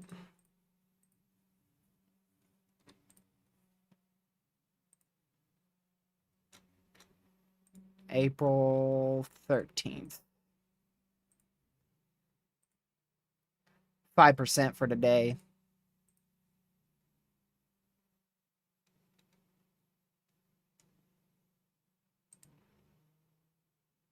And 10 sig for tomorrow.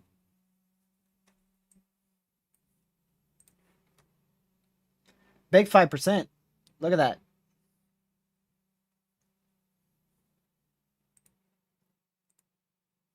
Big 5% in Kansas, Oklahoma, and Texas. Hey, I was gonna mute.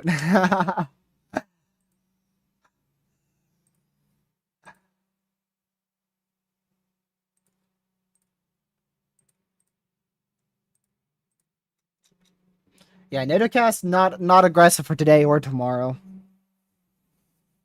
Very high hail probs. You know what? Let me look at that. Let me go see that. That's actually something I didn't check.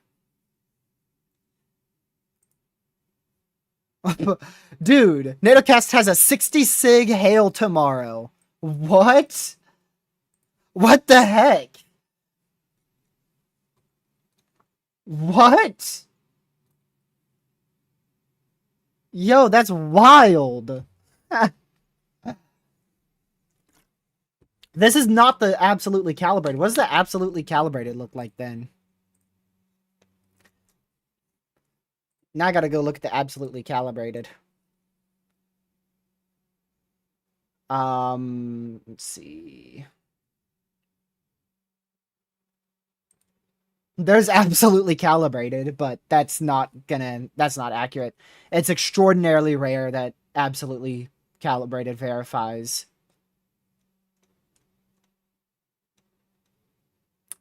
Let me find, I want to find the hail threat for tomorrow. Or no, today.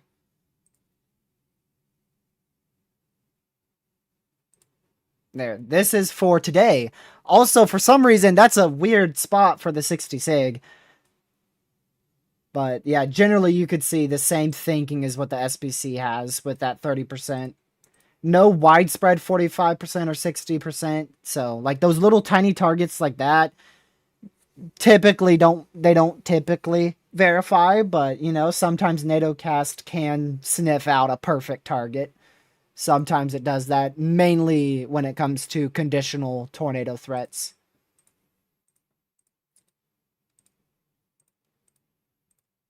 But yeah, really, the only thing that's really crazy different is the NATOcast has a much higher hail threat tomorrow than the SBC, which I think tomorrow has a chance to go moderate for hail.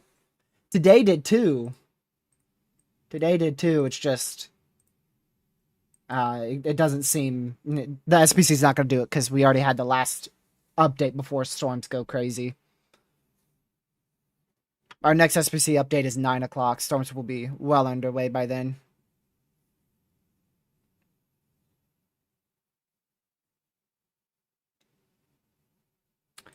There you go. There's your first supercell getting severe warned there.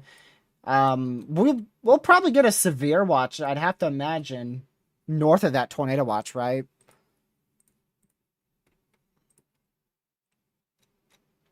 Surprised we don't have an MCD for that.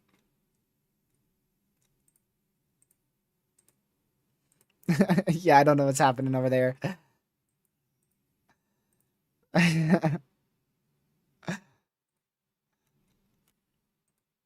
Look at Dan's real quick. I'm curious. Wow, that's a lot.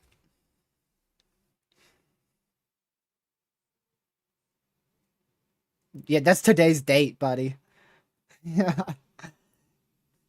Severe watch from Milwaukee? Yeah. Most likely, but that would be very late tonight. That would be very late tonight. Like, you probably won't get in that watch until near midnight, maybe even later. It should be probably close to midnight. It depends the how far south this line gets, because right now, like, the HRRR literally keeps it, like, barely out of Milwaukee.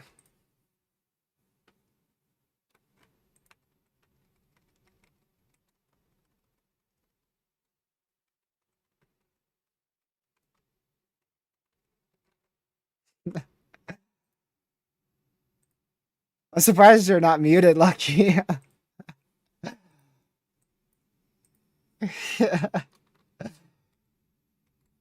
Oh, man.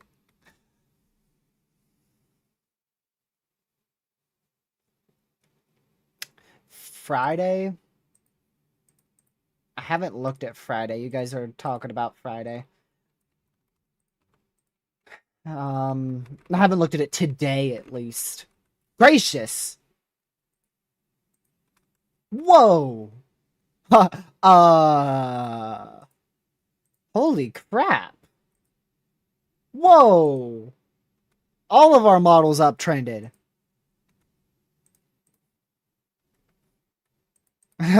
No, Lucky, you're not getting a blizzard. All of them uptrended on that trough. Ensemble's not so much on the trough there, but wow. Wow, look at that. That is a big time uptrend on Friday. Significantly more confident in a volatile environment in central Oklahoma off that dry line. Question is, does it initiate? Probably not. Yeah, it doesn't initiate on the GFS or the Canadian. Partially initiates on the Euro question mark, because it's not like in the best area, which was central Oklahoma, but yeah, probably going to get a 30% day 5 from the SPC.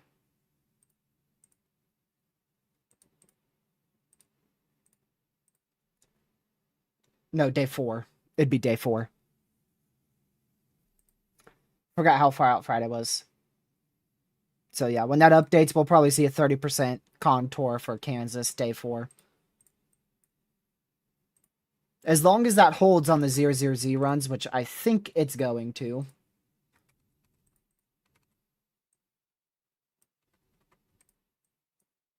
Let me go back to the Canadian again.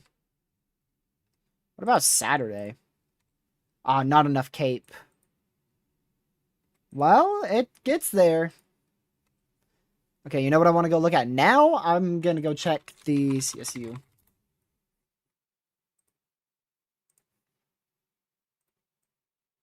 Here. Day 5. Huh.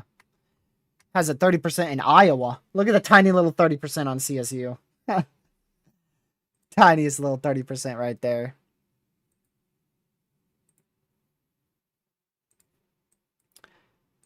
Let's see.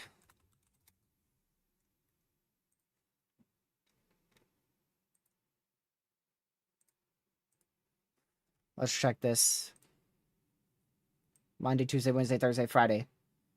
No enhanced on NSSL, but pretty large hatched area. So, like I said, we'll probably get a day 4 30% from the SPC. What is the GFS have like 200 hours out? Is there a signal on that? Oh, wow. Dang. If that is something that I think is impossible in 2026, because we don't get good troughs. Yeah, not a lot of confidence in that, though. You can see only little yellows there popping up, but definitely... Yeah, definitely good confidence in severe weather being possible towards the end of April. Just a lot of uncertainty on exactly where and how strong.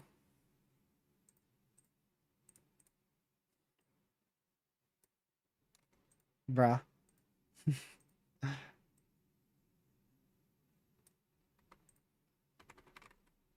There's a Canadian I have here. Yeah. Definitely going to get severe weather late next week. Yeah. So we'll probably enter a little lull here. Once we go Friday, Saturday. So Saturday we'll probably have some leftover severe weather this upcoming Saturday. And then we'll probably enter a lull of severe weather where we have a high pressure.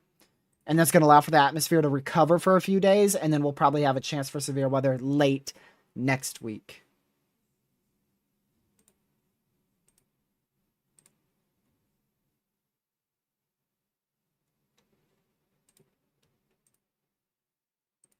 So that's what I'm thinking. We'll see how things change though, but they will change. Just definitely think we'll have more severe weather after this stretch that we're dealing with now.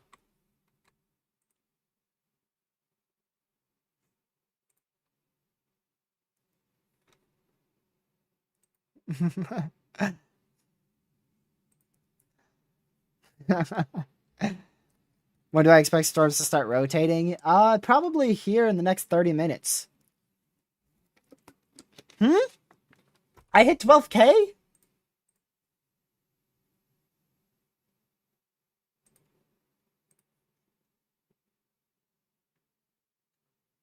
Oh, shoot! I hit 12K! Hey, 3 people, unsubscribe real quick. 3 people, unsubscribe real quick. Yeah. We gotta celebrate properly. Not everybody at once, just 3 people.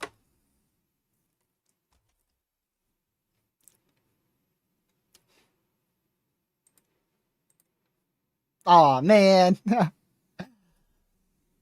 Only 1 unsubscribed. You guys want to stay subscribed. I hit 12K and I missed it. Oh. I hit 12K and I missed it. Oh, wait. 2 more unsubscribe. Come on. Get us back down to 11,000. Yeah, one more. There we go. Okay, now subscribe back. Okay, hold on. Not that far down. We gotta hit 12K again. Hold on, I'm gonna unmute Lucky, so... There you go, Lucky, you're unmuted. Oh my goodness. Okay.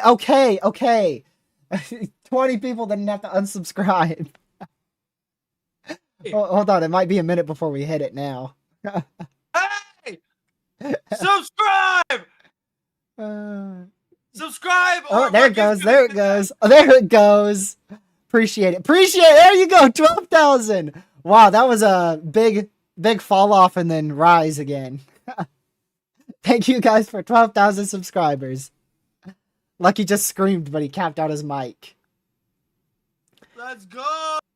That one's been a long one. It has been a long time since... Yeah, we've been stuck on 11K for a while. Yeah, since October. We hit 11K when Melissa... I think the night before Melissa made landfall. When Lucky was here, we hit 11K. And Lucky was here again. Lucky. Lucky was actually at my house, though, for 11K. Hold up. Give me an hour and a half. Give you an hour and a half? We already hit 12K. It's too late. The stream trust. Thank you guys for 12K. Appreciate it. Lucky says appreciate it too. Oh yeah, I appreciate it, y'all. Hey man, speech. No speech. No speech. Get out of here. You gotta go work. I know I do. Hey, wait, me now? Okay, hold on. You're good.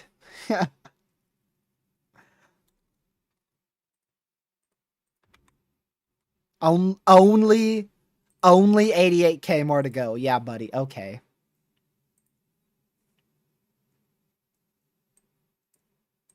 Hold on.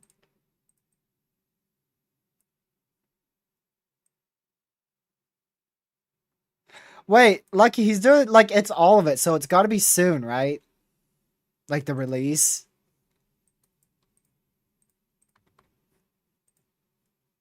This dude. Lucky speech. No, no lucky speech. You guys don't get a lucky speech. Maybe another stream.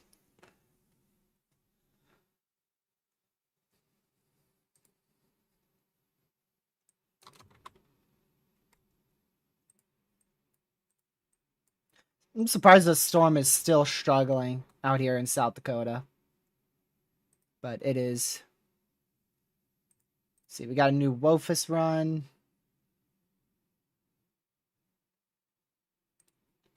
Let's see. Yeah, we should see a lot more storms fire here in the next 30 minutes. This warm front should really be firing. You can see it's already really starting to fire here. 1.5-inch hail now reported here for just southwest of Cannon City. I got it up, Lucky, by the way.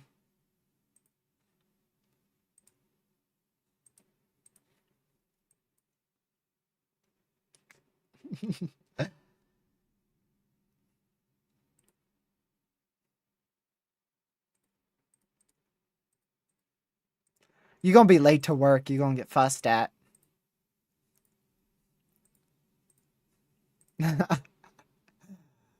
Oh, there you go.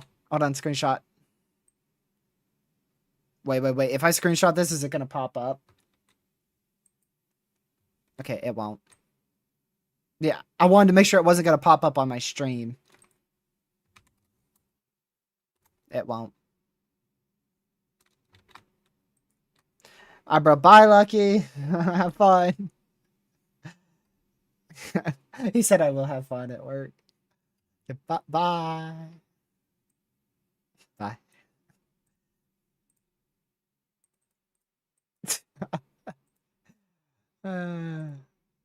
Okay. Now he's gone, so we can focus more on the weather. All right, let's see here. Oh yeah, the NAM 3K. I forgot about that. The 18Z came out.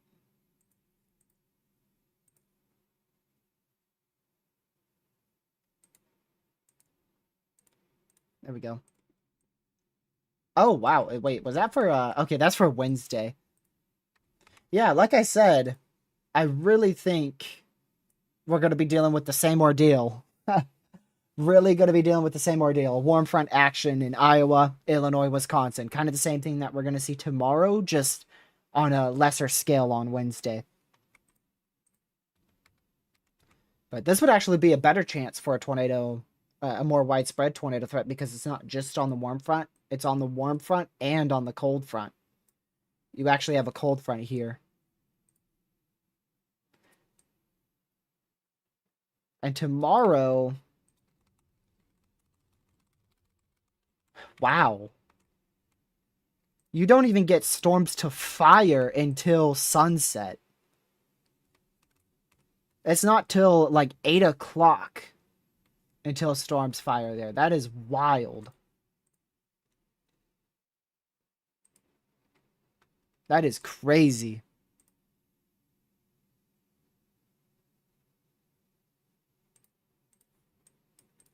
Weird wording on the tornado watch. I mean, no, it's pretty normal. Few tornadoes likely, a couple intense tornadoes possible, widespread large hail, and isolated very large hail events up to 3 inches in diameter likely, scattered 70-mile-an-hour wind gusts possible. And they do say large hail up to 3 inches in diameter likely, but we actually could see up to 3.5 to 4 inches in diameter. They noted that in an MCD back here for this area. We could see 3.5 to 4 inches in diameter. Yeah, tornado watch until 11 p.m. Eastern. Look at Monday. Oh, dang. Well, that will wipe out a warm sector in a heartbeat.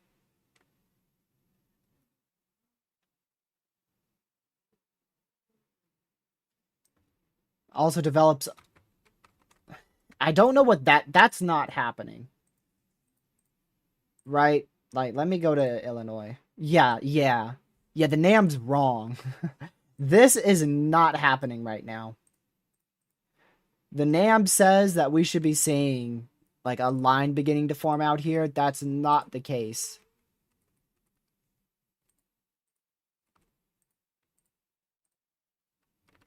Yeah, the HRRR doesn't want that to happen, so the NAM is not convecting well. There's a lot of uncertainty on tomorrow. I'll say that. But regardless, severe weather is likely tomorrow. There's just a lot of uncertainty on how intense it is and how long duration of an event it is. But it should be a relatively long duration event tomorrow as well.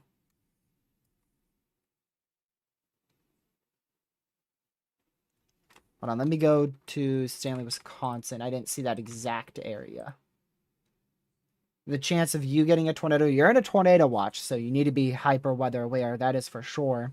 I think the greatest tornado threat today is going to stay off to your southwest. I believe this will be the greatest tornado threat today. Right in here. Actually, maybe a bit further to the west. Right in here will likely be the greatest tornado threat today. So I think the greatest chance for a tornado will stay off to your south, but you do have an opportunity for a tornado today. The good news is, though, for you, it looks like this is probably going to be the only day where you have to worry about the threat for tornadoes. Tomorrow, it should stay to your south. Wednesday, it should stay to your south. Thursday, it will probably stay to your south and also to your east. Do keep an eye on Friday, this upcoming Friday. We'll have to see how far north that instability gets, which is in specifically this blue color here. That's the best instability, blue going into the green and then the yellow. So we'll have to see how far north that gets. If that gets all the way up into Wisconsin and Minnesota, you'll have the risk for severe weather on Friday, just like you do today. So watch today, especially today, but also keep an eye on Friday as well. This is now a significant severe for Cannon City in southeastern Minnesota, so you need to be away from doors and windows and stay close to your safe spot just in case those hailstones get so large that they start to break your windows. We also do have a hail spike here, so this only typically happens when you've got very, very large hail falling. So 1.75 inch hail has been confirmed, but I also want to go check on a radar product. This radar product gives us an idea of how large hail may be based off of radar. And it says, let's see, I gotta find the right product. Not that one. There it is. It says this could actually be up to 3-inch hail right now.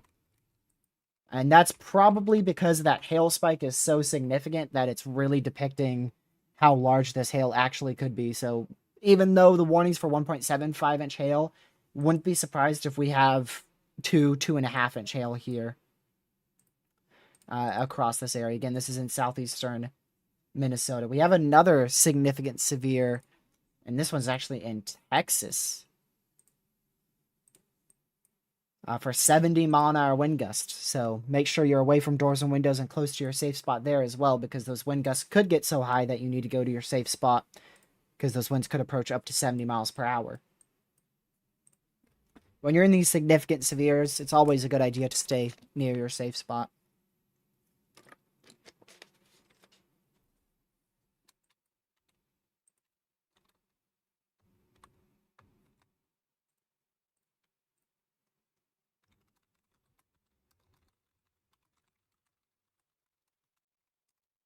Give me a moment.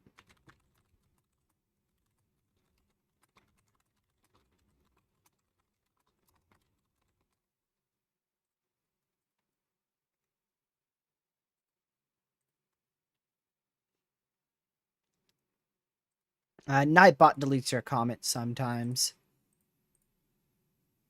I didn't even see a comment get deleted.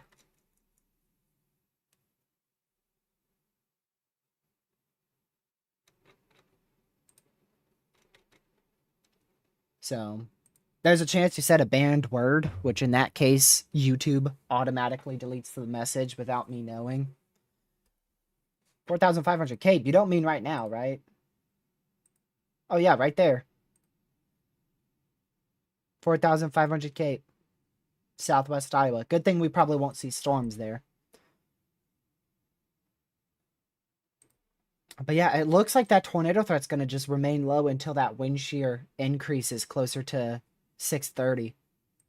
So big time hail threat, isolated damaging wind threat for the next 2 hours. A tornado can't be ruled out for the next hour or two, and then once we get after about 6:30, that's when that tornado threat really goes up. We could be talking about a strong tornado or two being possible between 6:30 all the way till 10, 11 o'clock. Hello, Kaylee. Welcome to the stream. Glad to see you back in here.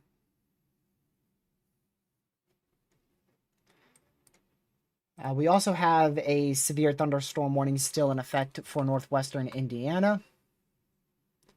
Yeah, that northern one, they're going to let expire here in 3 minutes. So really just they actually just canceled the northern one. So this is the only severe thunderstorm warning we have in Indiana right now. That's for 0.88 inch hail and 60-mile-an-hour winds. So just stay away from doors and windows. You'll be fine.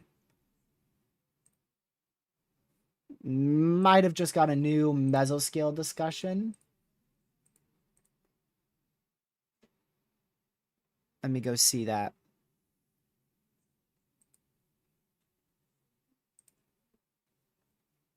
Yes, we did. And that was actually for northern Indiana, just a continuation of our severe and hail threat for the next few hours.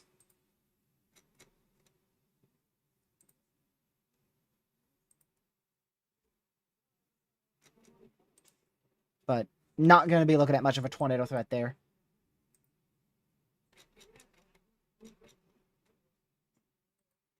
It's in that red area. Right there. So just continuation of some damaging winds and small to large hail.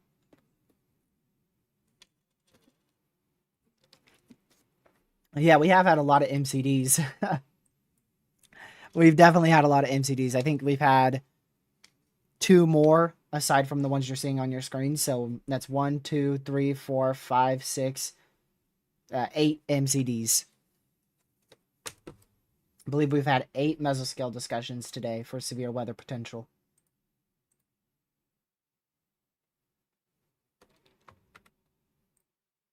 Yeah, this storm still warned for 1.75 inch hail. Still see that notable hail spike here on correlation coefficient. So still likely 1.5 to 1.75 inch hail still falling here in Cannon City in southeastern Minnesota. And remember, not much of a tornado threat here. I know that this looks... Oh, now observed 2 inch hail. I know that this looks like it's starting to curve and we could see a hook echo pop out here. But we're likely not going to see this storm rotate. There could be a chance for a brief tornado here. Could be a chance for a brief tornado here in the next hour or two. But that tornado threat not going to be very high in Minnesota.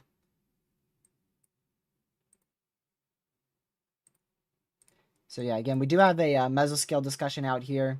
You could see the main risk is wind gusts of 55 to 70 miles per hour and hail up to 1 to 1.75 inch in diameter. They did mention the potential for a brief tornado in this area, but there's really not a great environment in this area for tornadoes, so you don't need to worry about tornadoes here. The main thing you need to really be concerned about is damaging winds and small to large hail. That tornado threat is so low that there's a pretty good chance we don't end up with any type of tornado threat. I wouldn't fully rule one brief weak tornado out somewhere in northern Indiana eventually later today, but it's very, very, very low.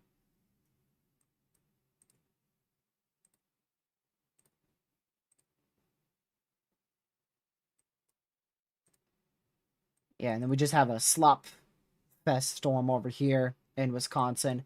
Nothing to worry about in Wisconsin imminently, but these storms will eventually, especially these up here, these will eventually strengthen here in Wisconsin and become a big problem.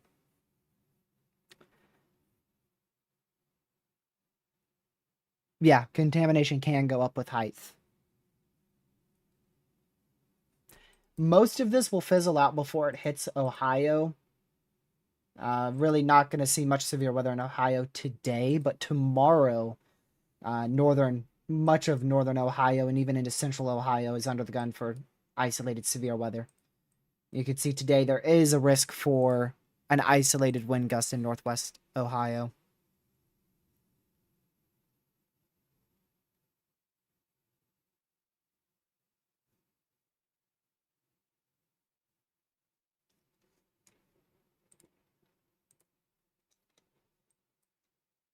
Tomorrow is still an enhanced level 3 out of 5.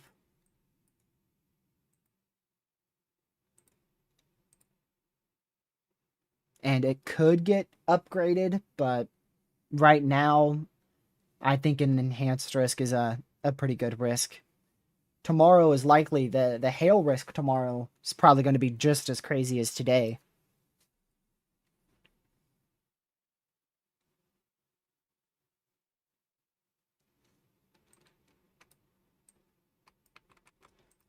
Let's see. So you're in a tornado watch. That's actually an area where I've circled here for intensifying thunderstorms. We're likely going to see some very large hail around and south of your location here over the next few hours. Let me see here. Yeah, our model isn't really doing that well with storms that are ongoing, but by the time, about 30 minutes to an hour from now, we should see these thunderstorms intensify to larger, severe thunderstorms. So it's hard to say what you're going to see, but you're in the risk for 1 to 2 inch hail, 60-mile-an-hour winds, and I wouldn't rule out a brief tornado. But the main tornado threat, like I've said before, it's probably going to stick to down in here. But we can't rule out a brief tornado in Wisconsin. At least at your location. The greatest tornado threat in Wisconsin is back towards La Crosse.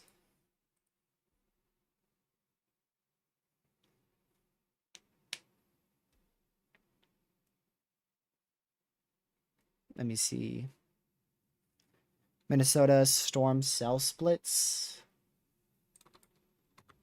Let me go to GR2. It doesn't look like it's cell splitting. It looks like it's just getting clustered. So it just looks like they're getting more messy, which will even decrease the tornado threat further. So I'm not sure how much of a tornado threat we're going to get out of this risk if storms are already getting clustered and our wind shear isn't that high. Because we definitely didn't see storms fire like what the HRRR said. These fired a lot more to the north. And, yeah, quite sooner, about an hour sooner than the HRRR was saying.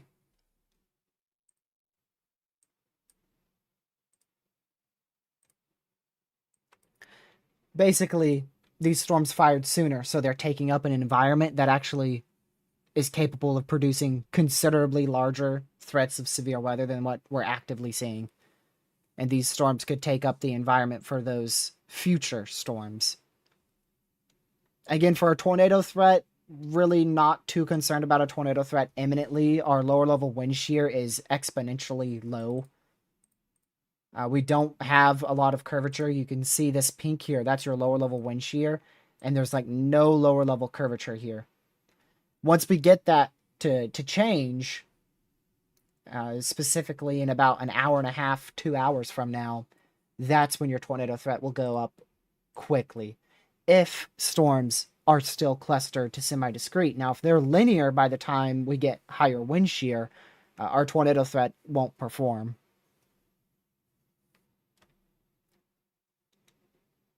But right now, it's kind of 50-50 on that.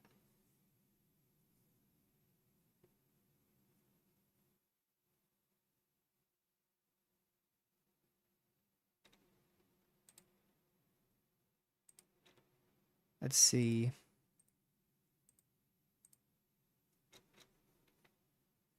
It's getting a hook. That's not really like a hook is in a tornado being possible. I mean, it's an area to watch, but there's zero rotation on it. So I wouldn't be surprised if a chaser has like a very weak wall cloud or some scud.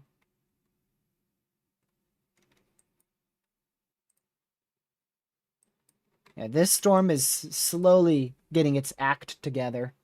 Wouldn't call it zero rot. Okay, well, let's just go back here. Let's just go over here. Let's go to velocity. You've got 4 to 7 mile-an-hour rotation on 5 to 13 velocity. I would say that's pretty much no rotation. Wow, talk about a hail core. I wouldn't be shocked if this is producing hail greater than 2 inches in diameter. Look at that hail spike. That is a crazy hail spike. Probably up to 3-inch hail with this. What does our radar program here say? Yeah, this says hail up to 3.14 inches in diameter. Very specific. But it just wouldn't surprise me if we have hail up to 2.5, 3 inches in diameter with this crazy hail spike. And you can see on CC too. Very, very large hail spike. That typically only happens when you have very significant hail falling. And we're fairly close to the radar, too. We're not that far. If we were, like, really far, like if this storm was in far southern Minnesota and our radar was scanning it, I wouldn't be as confident in up to 3-inch hail. But considering we're not that far, that wouldn't surprise me.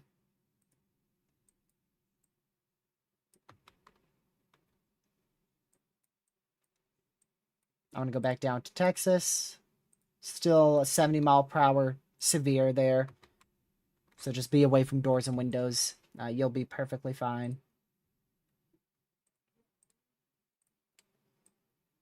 Is that radar down? Yeah, this radar's down in northeastern Indiana. At least on this program. That radar site's down.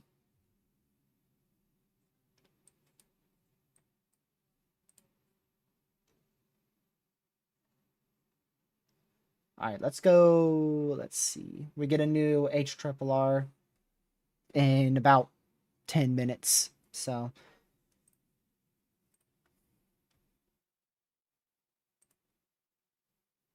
I want to go check. We'll not that.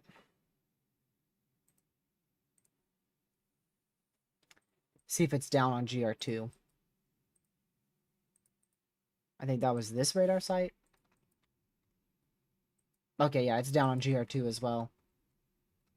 Most likely, the radar is down, and that's not Weatherwise's problem.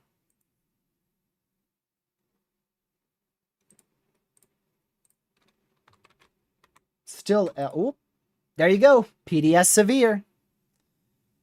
So this is now a particularly dangerous situation for this severe thunderstorm warning here. Let me, so you can see that a little bit better. We're going to go to destructive. There you go. Now you can see that. So in this more brown box here, that is where we have our PDS severe thunderstorm warning in effect. For 3-inch hail. Oh, look at that. It is observed 3-inch hail 2 minutes ago. Emergency management reported 3-inch hailstone at 4:53 p.m. Eastern. So confirmed 3-inch hail. So a confirmed PDS severe thunderstorm warning. Preferably, you need to get to your safe spot if you are in Cannon City and the surrounding areas. So EDS is not necessarily worse than PDS. EDS is for specific situations. For instance, an EDS severe thunderstorm warning may be issued if there is 80-mile-an-hour winds heading for a populated trailer home or a populated trailer park, and that's now tornado warned. If it's like a very dangerous thunderstorm heading to a very populated area that is very prone to damage. So it doesn't necessarily mean it's worse than a PDS. That's the only scenario where I've seen a EDS issued, is when it's like they mention a populated trailer park that could get hit directly by like 70-mile-an-hour winds. Wasn't expecting that tornado warning at all with with velocity looking like this. I mean, I guess there's not a lot of wind shear available here, so yeah, I mean there's no clear indication of rotation here. It's a very much precautionary warning just in case this storm does try to rotate. But I mean, now you're in a tornado warning, so you know, if you weren't seeking shelter for the 3-inch hail that's been confirmed, well, now you got to seek shelter for the potential of a tornado. Now, radar indicated tornado warning means a tornado is imminent or possibly on the ground. So radar indicated tornado warning does not mean there is a tornado on the ground now, but it means one could be on the ground shortly. It is a radar indicated tornado warning. So you need to be in your safe spot just in case a tornado does drop down.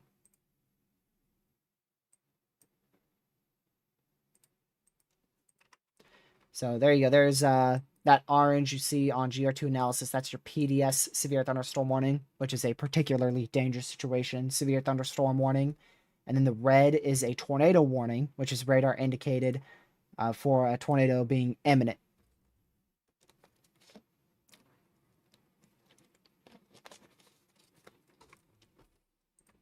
So even though we don't see good rotation here, you still want to be in your safe spot because that tornado warning is active.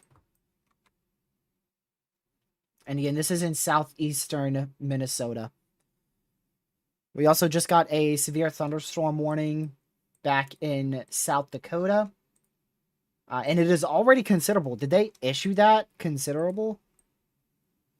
Okay, it was actually a normal severe. And then within like 3 to 5 minutes, they upgraded it to a significant severe. So if we do see like 4-inch hail today, it would probably be from this storm as it moves into a more favorable environment for hail. Because it's like right in here. That's where it is. So once it moves into southern Minnesota, southwest Minnesota, that's going to be its probably best opportunity to produce destructive hail. So if you are in like Sioux Falls, I think Sioux Falls is under a really good risk for some very large hail out of this storm in about an hour and a half or so, if it continues to intensify.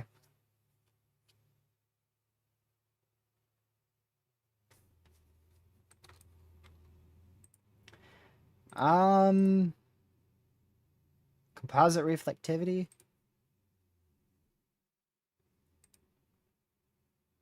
Let's see. I mean, I don't really know, to be honest with you. I don't even see that on here. Where is it? I'm missing it because I saw it before. The best way to measure hail is to actually find a hailstone. But really, if you're talking about on your radar, the best thing to do is to figure out the background environment and then mix that with how it looks on radar. So the reason how I knew this was probably producing 3-inch hail is because I knew that this environment was capable of producing that type of hailstone with the dry air in the mid levels like that, and even at the 500 millibar. It's not great dry air for large hail. You'd like to see that dry air a little bit higher and a little bit larger. But definitely an environment still capable of very large hail.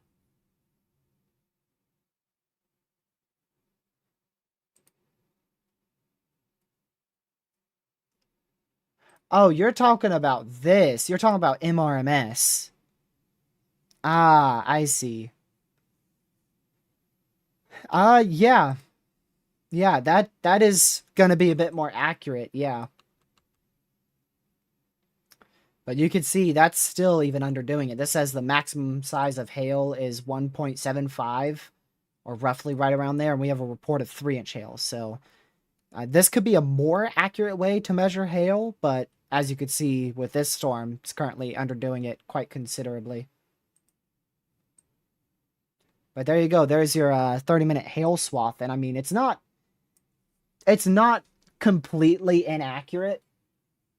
It's definitely a better way to measure hail if you don't want to go look at, if you don't want to look at normal radar DBZ mixed with your ZDR and then your background environment. Yeah, this could be just a quick way to kind of get an idea of what hail may be falling. I wouldn't say it's very accurate, and I wouldn't say it's completely inaccurate.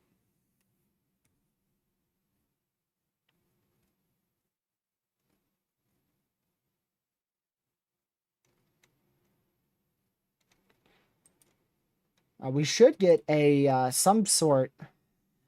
I don't know. I don't know if one singular severe storm is enough to warrant a full-blown watch out here. But I think we will get a watch out here because, we should see additional development in southern Minnesota actually now. So, we'll probably get a new watch out in here pretty soon.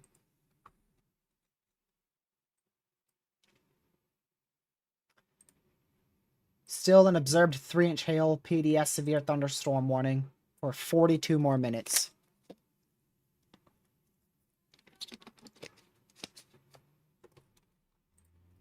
All right, we do have a new HRRR. Wow. Sham, wow. Woo-wee. Oh, dang. Look at Iowa.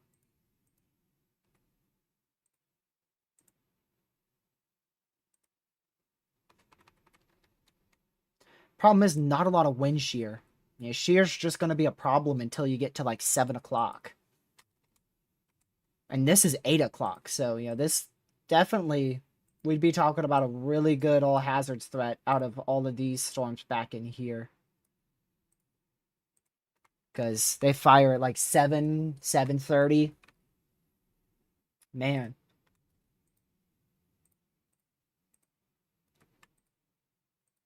Look at those hail swaths. Dang. I know this says like 1.8-inch hail, but if that actually happens in the type of environment that we would have at 8, 9 o'clock, that would probably be producing closer to 4-inch hail. Not 2. If they fire, oh, I think they will. I think they will. We already got one fired back here in South Dakota, and I think it's only a matter of time before we see additional storms fire in southern Minnesota. And as for Iowa, I will agree. Iowa is more of an if they fire.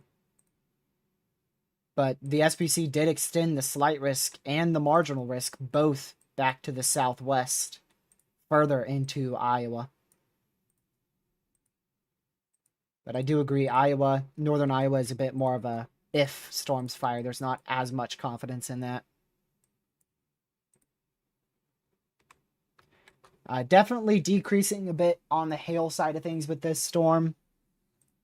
Still warned for 3-inch hail, but it's likely not producing that large of hailstones anymore.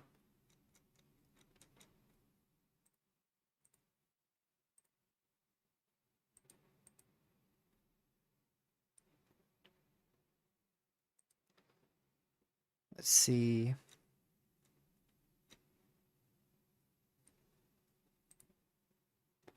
Yeah, don't see any new MCD yet. Man, open that thing again. I'm gonna have to unpin. Actually, I'm gonna do that right now. Unpin. There you go. Now I won't be opening that on accident ever again.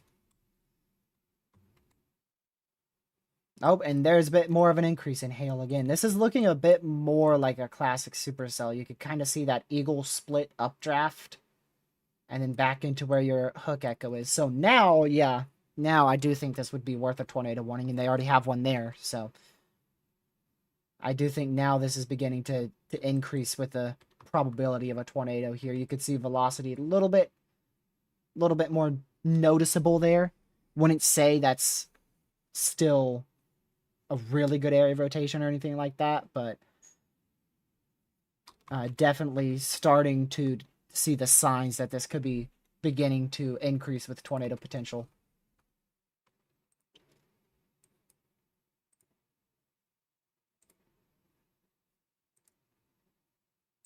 And it's not latched on to the main warm front. I've seen some people already talk about that. The main warm front is actually further off to the north. So this storm doesn't have the vorticity that the warm front brings with it. Let's look at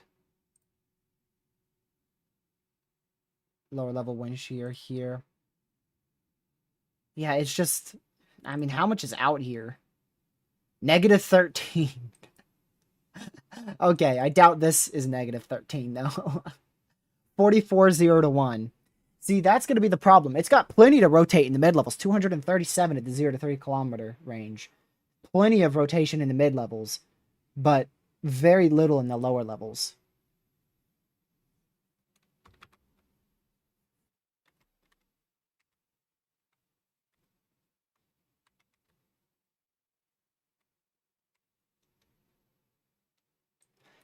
Yeah, this is probably the warm front up here. That's probably the warm front.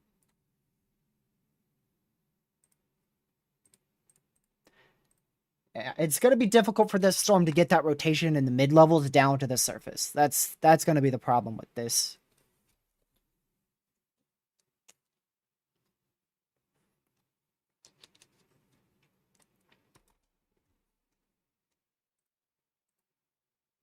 We'll see if it can get that rotation from higher up down towards the surface. Which I'd assume it's beginning to do that based off of radar. It's looking much, much better every scan here.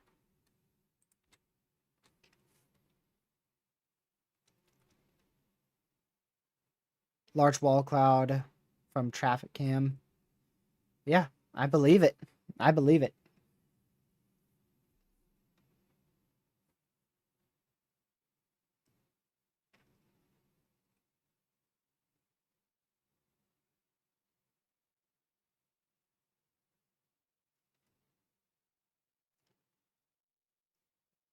But an elevator risk for tornadoes means you can still get strong.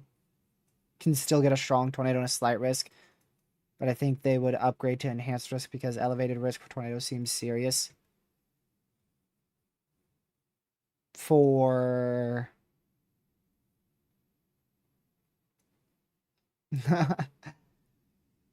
for Michigan, you could. We could see that for tomorrow if you're talking about tomorrow, yeah. It's not, the slights are not even into Michigan. I think Michigan will be upgraded to a slight for tornadoes tomorrow. You're in a slight for hail and wind. So I could see that 5 sig going into central Michigan. I don't know about the enhanced just yet. Continuation of that tornado warning. It's also still, the tornado warning actually has a destructive amount of hail, 2.75 inch hail. That's actually criteria for a PDS severe thunderstorm warning. So you need to be in your safe spot, not only for that potential tornado, but also for the destructive hail that is going to come alongside it.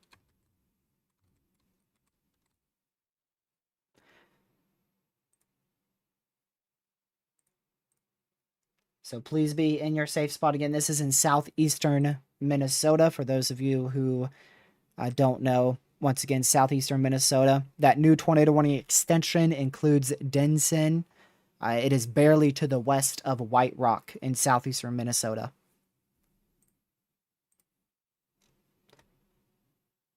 Just to zoom out a little bit more, you can see Twin Cities is up here.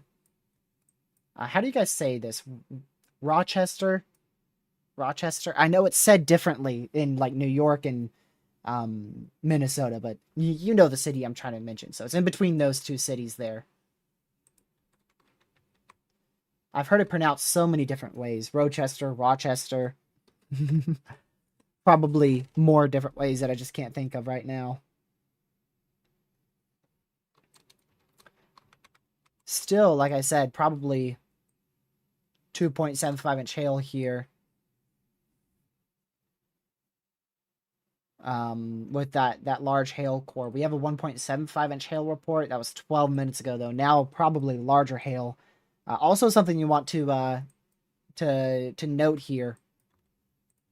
The largest hail doesn't always fall in that core. Most of the time, it's actually just south of that main core. And sometimes you can actually get the largest hailstones sometimes can actually fall in the inflow notch of the hook echo. I've seen it multiple times where the largest hail is actually located on the northern side of that, on the northern side of the notch here. Which I wonder if, actually, let's go, I'm curious, 19 minutes ago. So let's go back 19 minutes ago. 19 minutes ago would be, what, 8 minutes from that. So that's roughly right in here, right?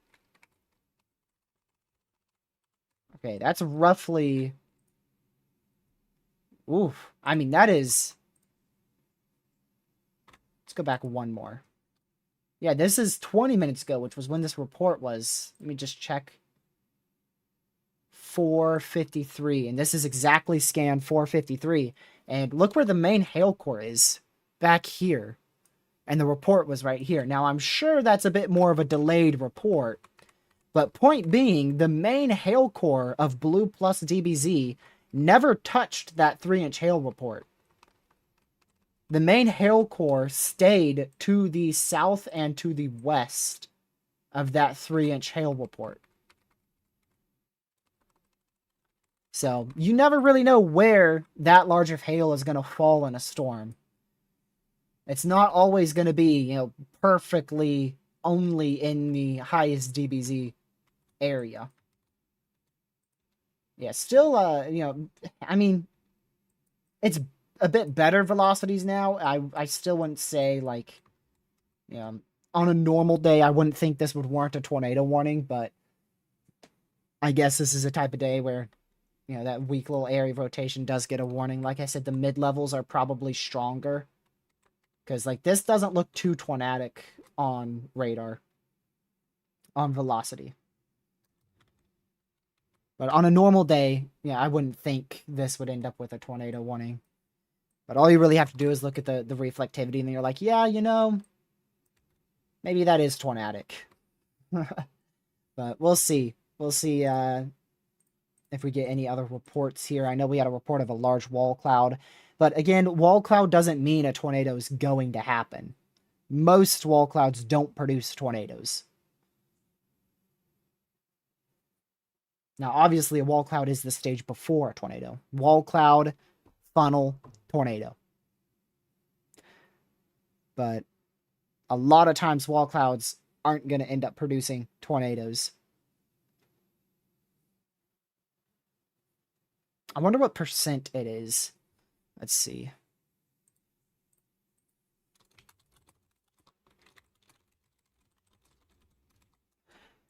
I mean, just to give you an idea, roughly 20% of supercells produce tornadoes. Roughly 20%. So that's roughly 1 in every 5 supercells produce tornadoes. Because I know some people see a wall cloud and instantly think, okay, that means a tornado is like about a touchdown. That's not always the case. But, I mean, with a supercell that looks like this on reflectivity, I'm not going to argue with a tornado warning being in place, because gracious day, that's a classic supercell. The velocities are just very weak, which is what's kind of made me bring this up. But the reflectivity is very impressive, so this could easily drop a tornado in the future if those velocities increase.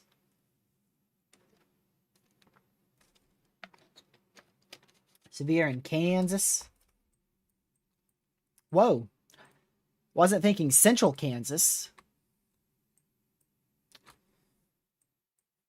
Man. What a dream to be on that storm. Open plains, fields out here, and a severe storm in the middle of, I wouldn't say the middle of nowhere. Cottonwood Falls is pretty populated, but where this storm currently is, almost the middle of nowhere.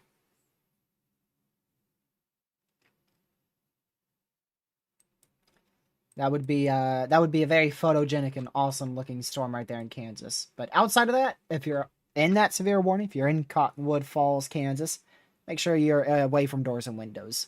You don't have to be in your safe spot because it's not a significant severe. It's not a PDS severe. It's an ordinary severe thunderstorm. So just be away from doors and windows and don't go outside. You'll be perfectly fine.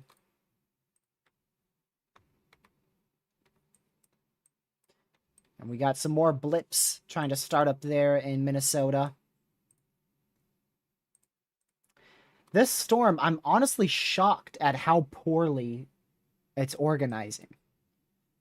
I mean, the threat with this has really been less than 2-inch hail, and I really, really thought that that would be the storm to produce the most significant hail today. But it's struggling considerably.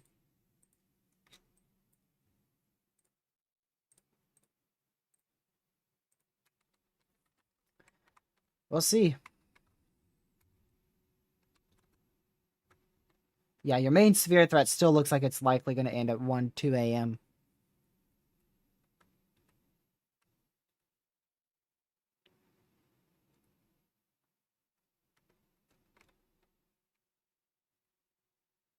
So, yeah. HRRR didn't do very good at picking up that storm along the low pressure either.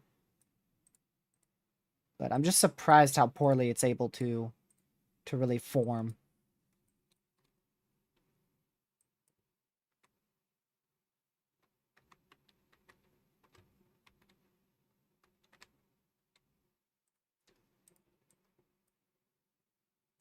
Yeah, still a PDS severe thunderstorm warning in effect here, but the good news is the storm that's produced that severe warning is beginning to move out of the warned area. So still stay in your safe spot if you're in that severe thunderstorm warning and the tornado warning as that storm exits. But the threat is decreasing by the minute as that storm exits the severe warning.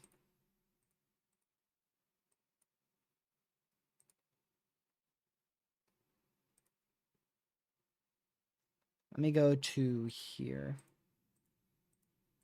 There's the swath of hail in the last 60 minutes. You can very clearly see where our largest hail threat has been in the last hour. And then look at this new storm starting to pop up with some hail here.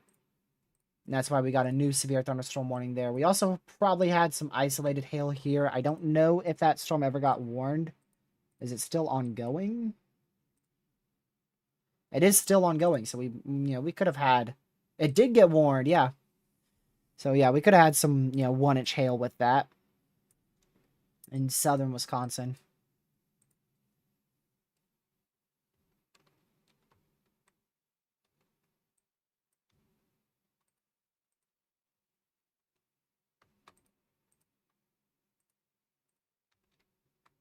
Yeah, still have a hook. You still have velocities here, but those greens aren't getting to those reds yet.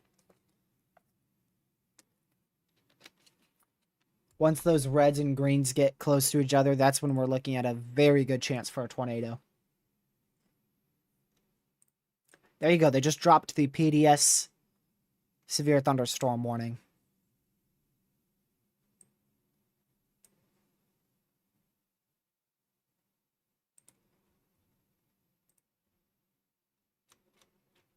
Still no watch out in southwestern Minnesota into southeastern South Dakota, and that's probably because we don't have enough storms to warrant a watch. And the one storm we do have actually hasn't really been doing too well.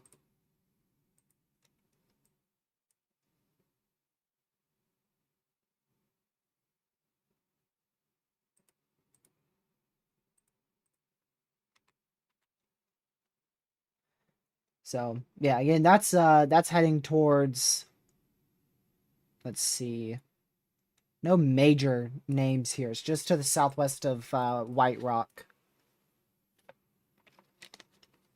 in southeastern Minnesota.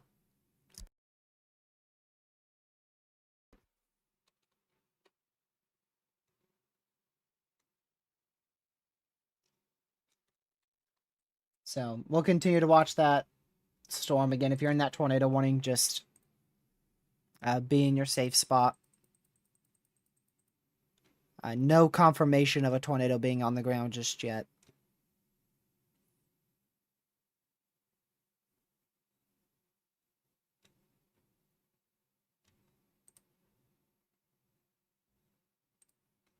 All right, let's go back down to Kansas again.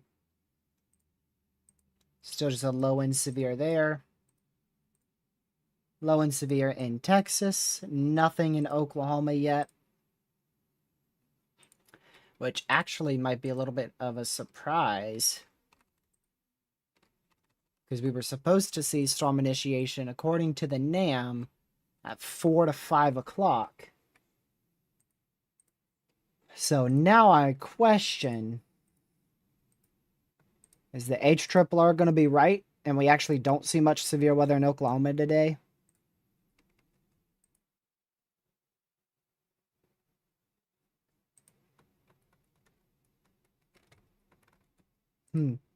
Maybe an HRRR win for once.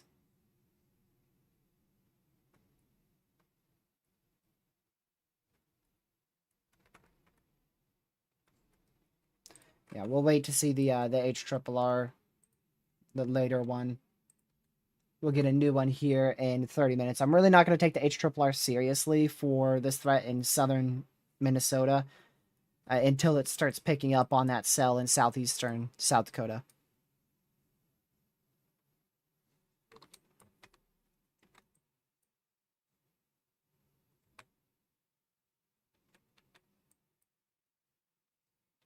So again, we've got all this green here and this red. If those can come together, that's when we'll see the best chance for a tornado to drop. This green is right along.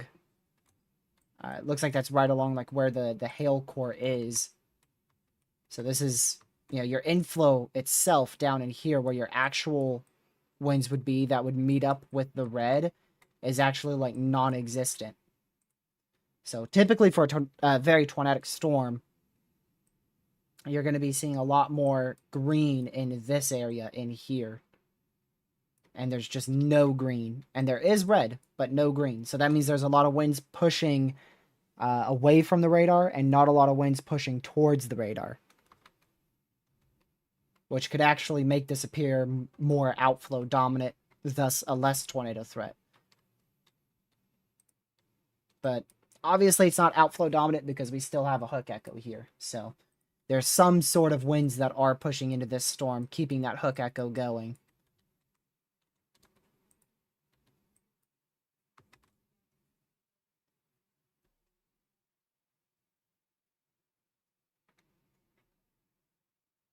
Hold on, let me see.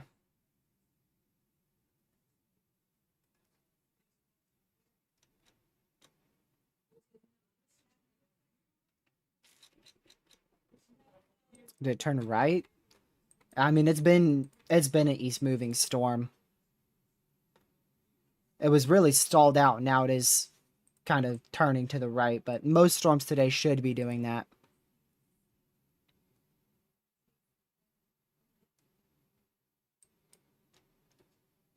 So this storm is in southeastern Minnesota. Once again, not too many populated areas around here. We've got just a few small towns, Norway, Wangs, Denison. Just a few small town names out here. No major cities or anything like that. So, and that's really our biggest concern for severe weather right now. There's a weaker storm here that is in Durand, in kind of west central Wisconsin for 1-inch hail, 60-mile-an-hour winds. And then an even weaker storm out here for just north of Stevens Point for 1-inch hail and 50-mile-an-hour winds.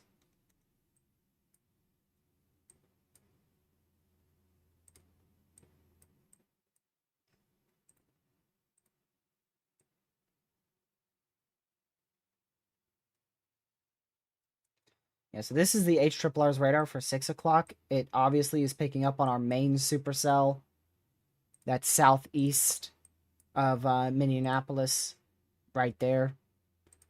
It's attempting to pick up on our other storm that's very weak right now, right here on the border of Minnesota, Wisconsin. And the HRRR did have a storm firing out here, which we're yet to see that actually happen. This storm out here in South Dakota is just dying out. I'm very shocked by that. I wasn't on board with that. A lot of people on Twitter were mentioning that, you know, this storm was going to go crazy because the HRRR was so confident in that yesterday for today. And now it's not confident in that at all. So that storm's been very much flip-flop.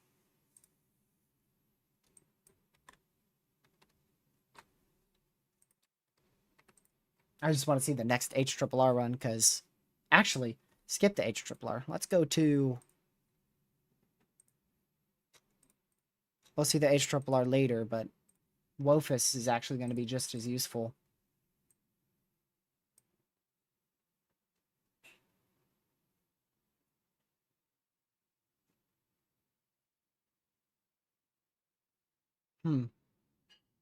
I don't know. I feel like something's gone wrong with today. I don't know what it is, but I feel like something's gone wrong to where we're not seeing as widespread severe weather on the warm front as what we thought. I don't know if I'm alone with that, because I feel like it's just like this one cluster that we're watching on the warm front, and that's practically south of the warm front right now.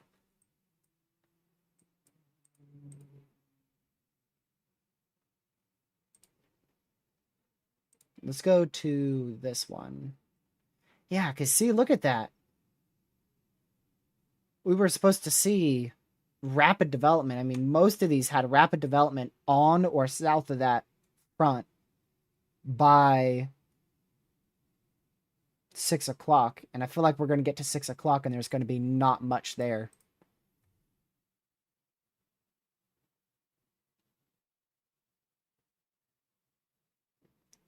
Let's go to the paintball here again. Still very high confidence in thunderstorms here. Likely severe thunderstorms in this area. And then it's kind of split, kind of like a 50-50 on if we'll see any storms in western Iowa later on tonight, closer to about an hour and a half from now.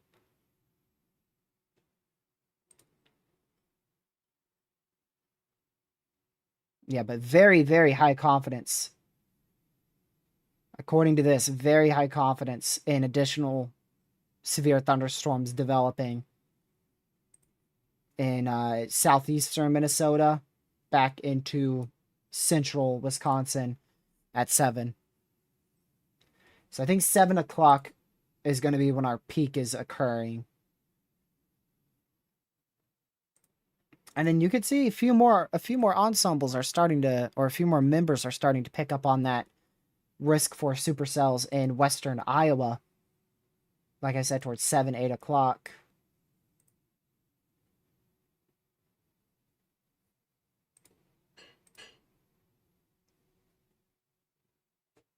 Yeah. Not like an insane more amount of members, but it does look like at least a few more members here that have really started to pick up on additional storms firing in northwest Iowa.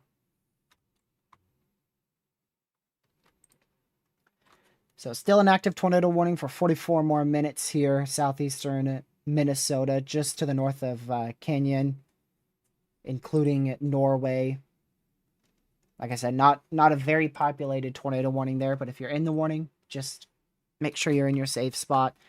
I don't think there's a tornado on the ground actively. So, yeah, we'll just wait and see. The later we go, the better chance we get for spinning storms.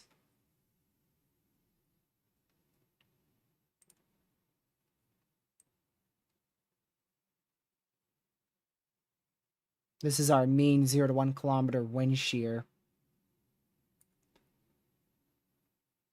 And you can see that really picks up away from our warm front. So I think that's going to help our tornado threat, fingers crossed, not perform as expected. You guys were saying cap, but the cap is actually north of the front. There's no capping on and south of the front.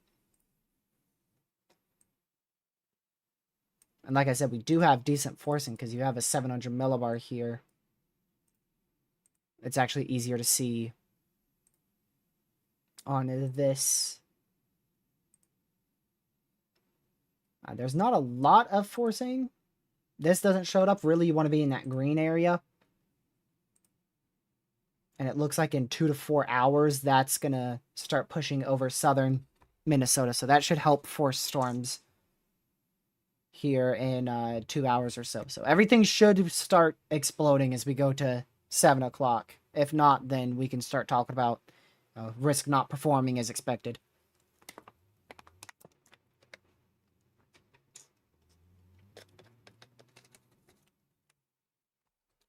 So we'll see what things look like at 7 o'clock. And of course, if things don't look crazy at 7 o'clock, don't scream bust.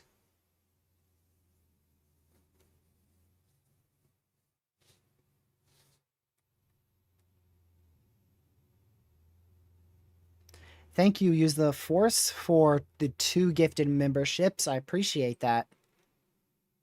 I appreciate that greatly. Thank you.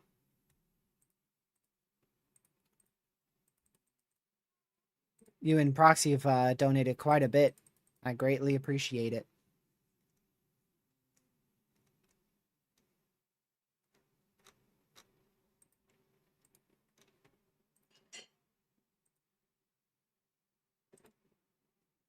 So, yeah, we'll wait for the new HRRR here, see what that shows. We still have that active tornado warning.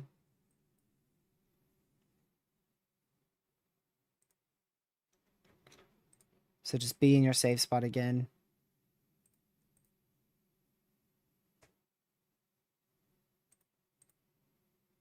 Yep, it's the waiting game. The game that most weather enthusiasts fail at.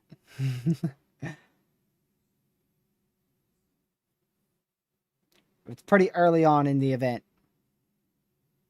Very early on in the event. So, like I said, just wait and see. But I can tell you, it doesn't look very impressive. I feel like we've got an over-convected slop fest here in Wisconsin. And then we have our cluster here to watch. That slop fest in Wisconsin is going to help take up the environment. Look in Kansas. Yeah, I know there's one severe thunderstorm down there. What about it? It's not that impressive. It's just a Kansas storm. I see it. It looks like a storm.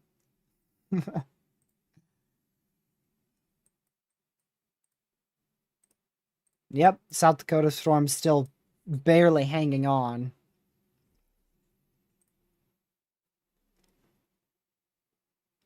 Still hanging on. 60-mile-an-hour winds, 1.25-inch hail for Freeman in southeastern South Dakota.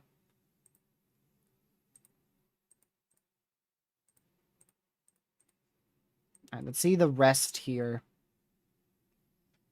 of our updrafts.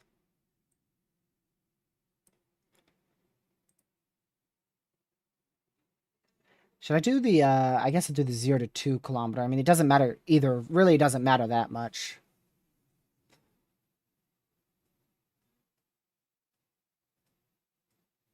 I'm going to go to, no, not this. Here.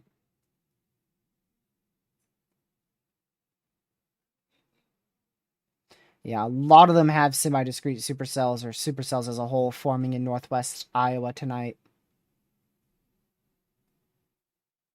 The good news is I don't think those would have the best environment for tornadoes.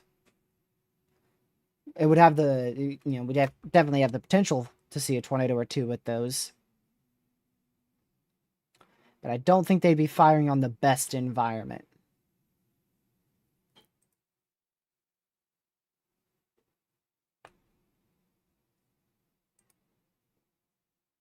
Let's see, wait for that to load. Oh, I broke it. Of course I broke it.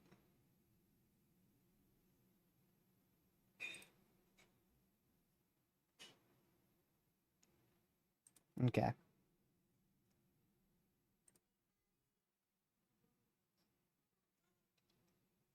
Yeah, so those are the gray you see there. That's all the other members.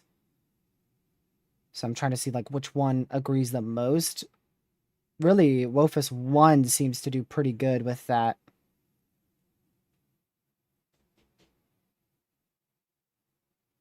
Don't jinx it. Too late for that.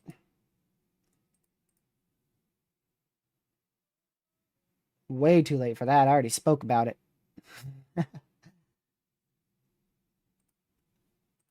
Alright, let's go back to that tornado warning here. Still in effect for 37 more minutes. So just, again, be in your safe spot if you're in that tornado warning. There's still no reports on that being on the ground right now.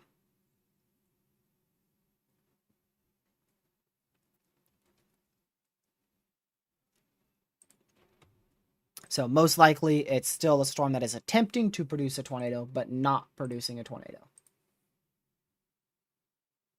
70-60 hail probs on that severe watch that was just issued.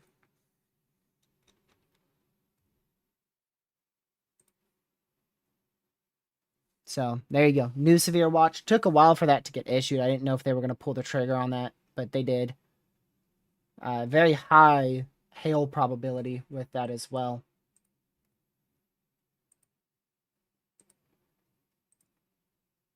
Did you guys see the RRFSA for tomorrow? For those who haven't seen it, I'm going to show you.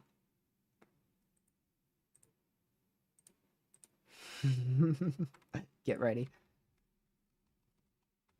Well, first off, the RRFSA ignites a whole line of supercells along the dry line and the warm front in 30 minutes. Watch this. Let's go into tomorrow. Ready? Watch this, watch this. 4 o'clock, supercell in Iowa. 5 o'clock, supercell in Iowa. Another one, another one, another one, another one, another one. Oh, ready? 6 o'clock. Here's a bunch more. There's more in Iowa popping up. Even some in Illinois popping up. 7 o'clock.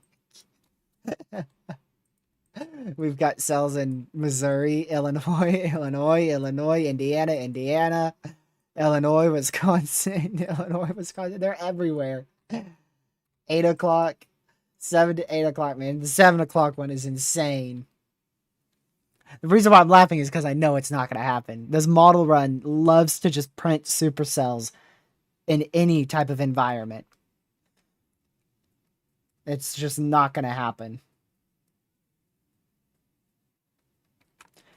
Just like, let me go back to, I'm going to go to the 15Z from today.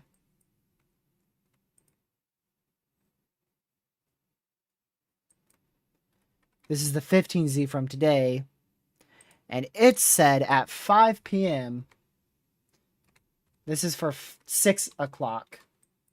Look at it. It has all these strong to severe storms here, a bunch in here, and then a line of supercells trying to form there between 5 and 6. If you look at your actual radar, here's what we actually have.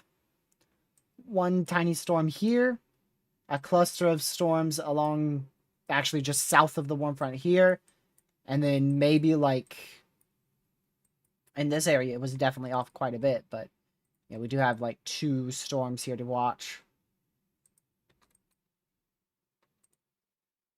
But definitely dead wrong.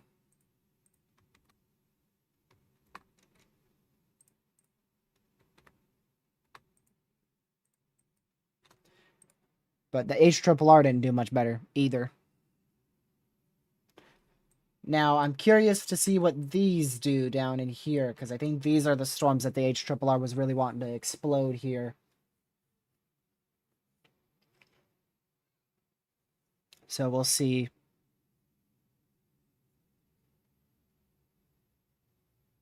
85% chance for a strong tornado. I don't like to put probabilities on that. I mean,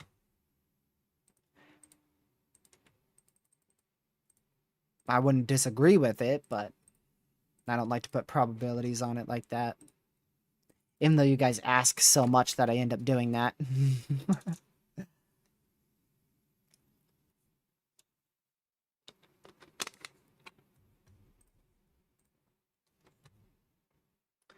We do have a CU field starting up in Iowa.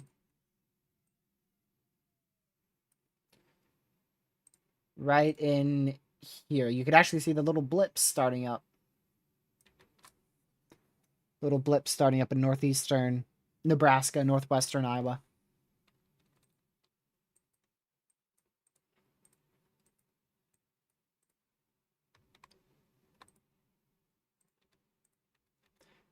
Tornado warning still goes for 32 more minutes.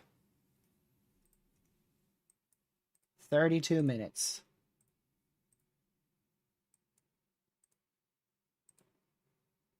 I just feel like with these storms, for some reason, I'm thinking these have fired too soon and maybe a little bit too far to the south. Yeah, maybe a little bit too far. Actually, maybe a little bit too far to the north from the best wind shear.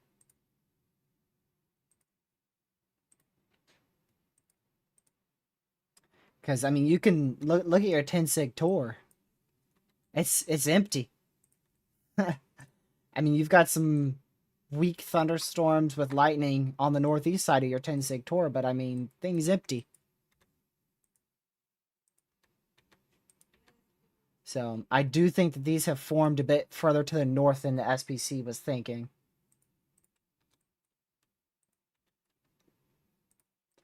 And now my interest goes to these guys and whatever they're going to try to do.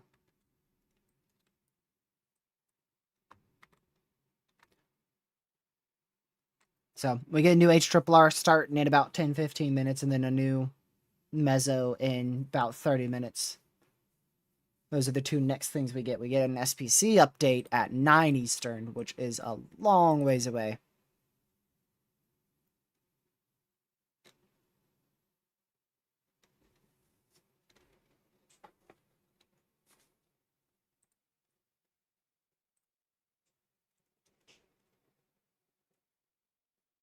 Yeah, we already saw that severe watch. I just got a second notification of the severe watch.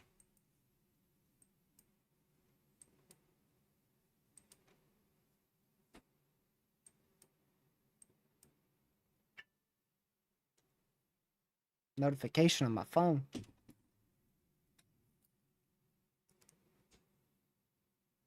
Oh. Supper's ready. Now I have a choice. Do I end because it's going to take 2 hours for things to probably pop off and go eat? Or do I just sit here? What are we thinking?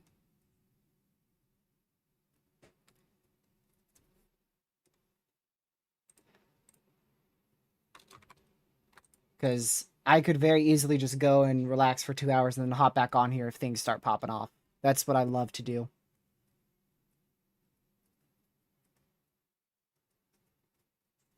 So, I guess I'll probably go do that. I'll watch very closely and we'll probably be back on here tonight unless things really, really, really underperform.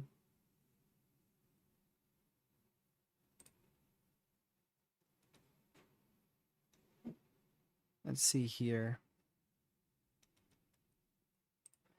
So, yeah, make sure you're subscribed to the channel with the notification bell set to all, so you know when I go live later on tonight, because I probably will be live later on tonight. I'll keep a very close eye on it.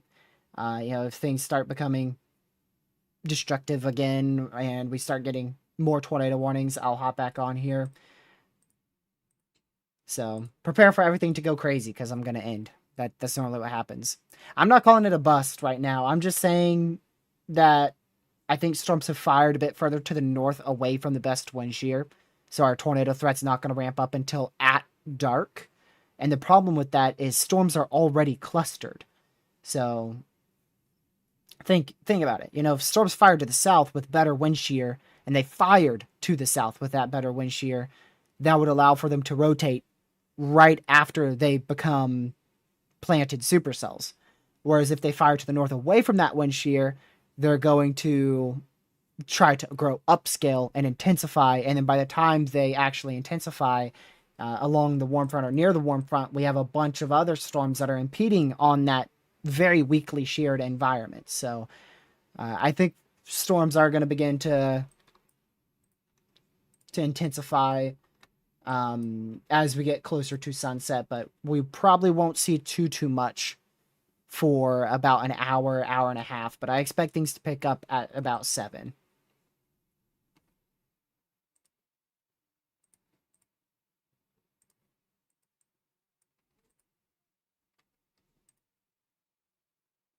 If we look here, this is 7 o'clock.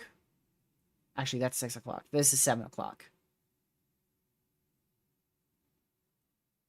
There's a lot of uncertainty, too, on that storm in South Dakota, if it will pop off or not. Hold on. Let me respond. That way they don't put up the food on me.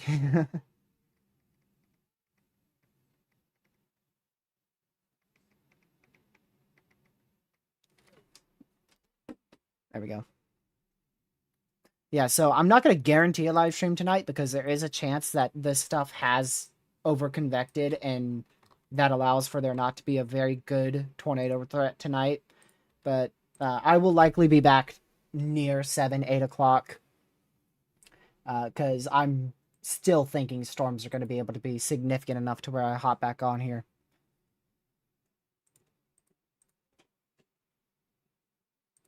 Let's see. Yeah, that tornado warning, they downgraded the hail threat on it to 2-inch hail. It's still pretty broad. It's still pretty broad.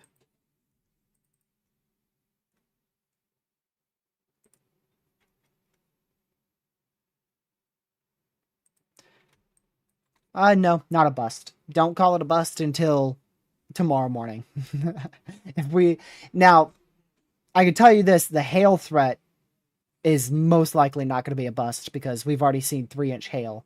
And the damaging wind threat is 15%, and we've already seen plenty of severes for 60-mile-an-hour winds. The tornado threat is the only thing that might end up underperforming. And that is if storms continue to overconvect, which looks quite probable. And I would also very much watch western Iowa later tonight, closer to 7 o'clock. But like these storms up here, I believe these aren't going to be tornadic. They're going to be just mainly hail.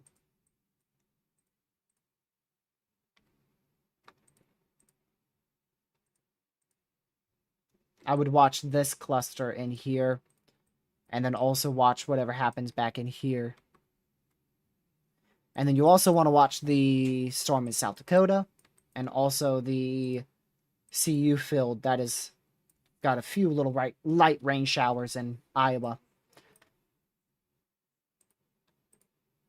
There's actually a significant severe down here in Kansas for hail. Random sig severe there. So there's definitely a few spots to watch, and I'm sure at least one of those spots will become significant enough for me to go live again here in about an hour or two. So, yeah, make sure you subscribe to the channel with a notification bell set to all so you know when I go live, likely later tonight. If not, I will for sure see you tomorrow. Definitely going to be live tomorrow. And yeah, I'll be live either tonight again here in an hour or two when storms ramp up a lot, or tomorrow. And aside from that, whilst I'm off, just make sure you're staying close to those weather radios, your phone, make sure things are charged, and make sure that you are weather aware. And you can do that by also tracking weather on your own with the WeatherWise app. I have a full tutorial on WeatherWise from, I don't know, it was almost probably close to like a year ago at this point. You could go watch that, figure out how to track these storms on your own. And like I said, I'll probably end up being back tonight. So make sure you have that notification bell set to all. And make sure you've also hit that like button, share the stream and the channel with family, friends, social media. Appreciate the support of over 4,000 people in today's live stream. And once again, we're ending for now, but we will probably be back in about an hour or two if things begin to pop off again.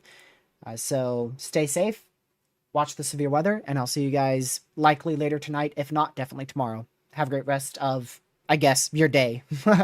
Goodbye.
Stay safe, watch the severe weather, and I'll see you guys either in about 2 hours or tomorrow. Have a great rest of your day and or night. Goodbye.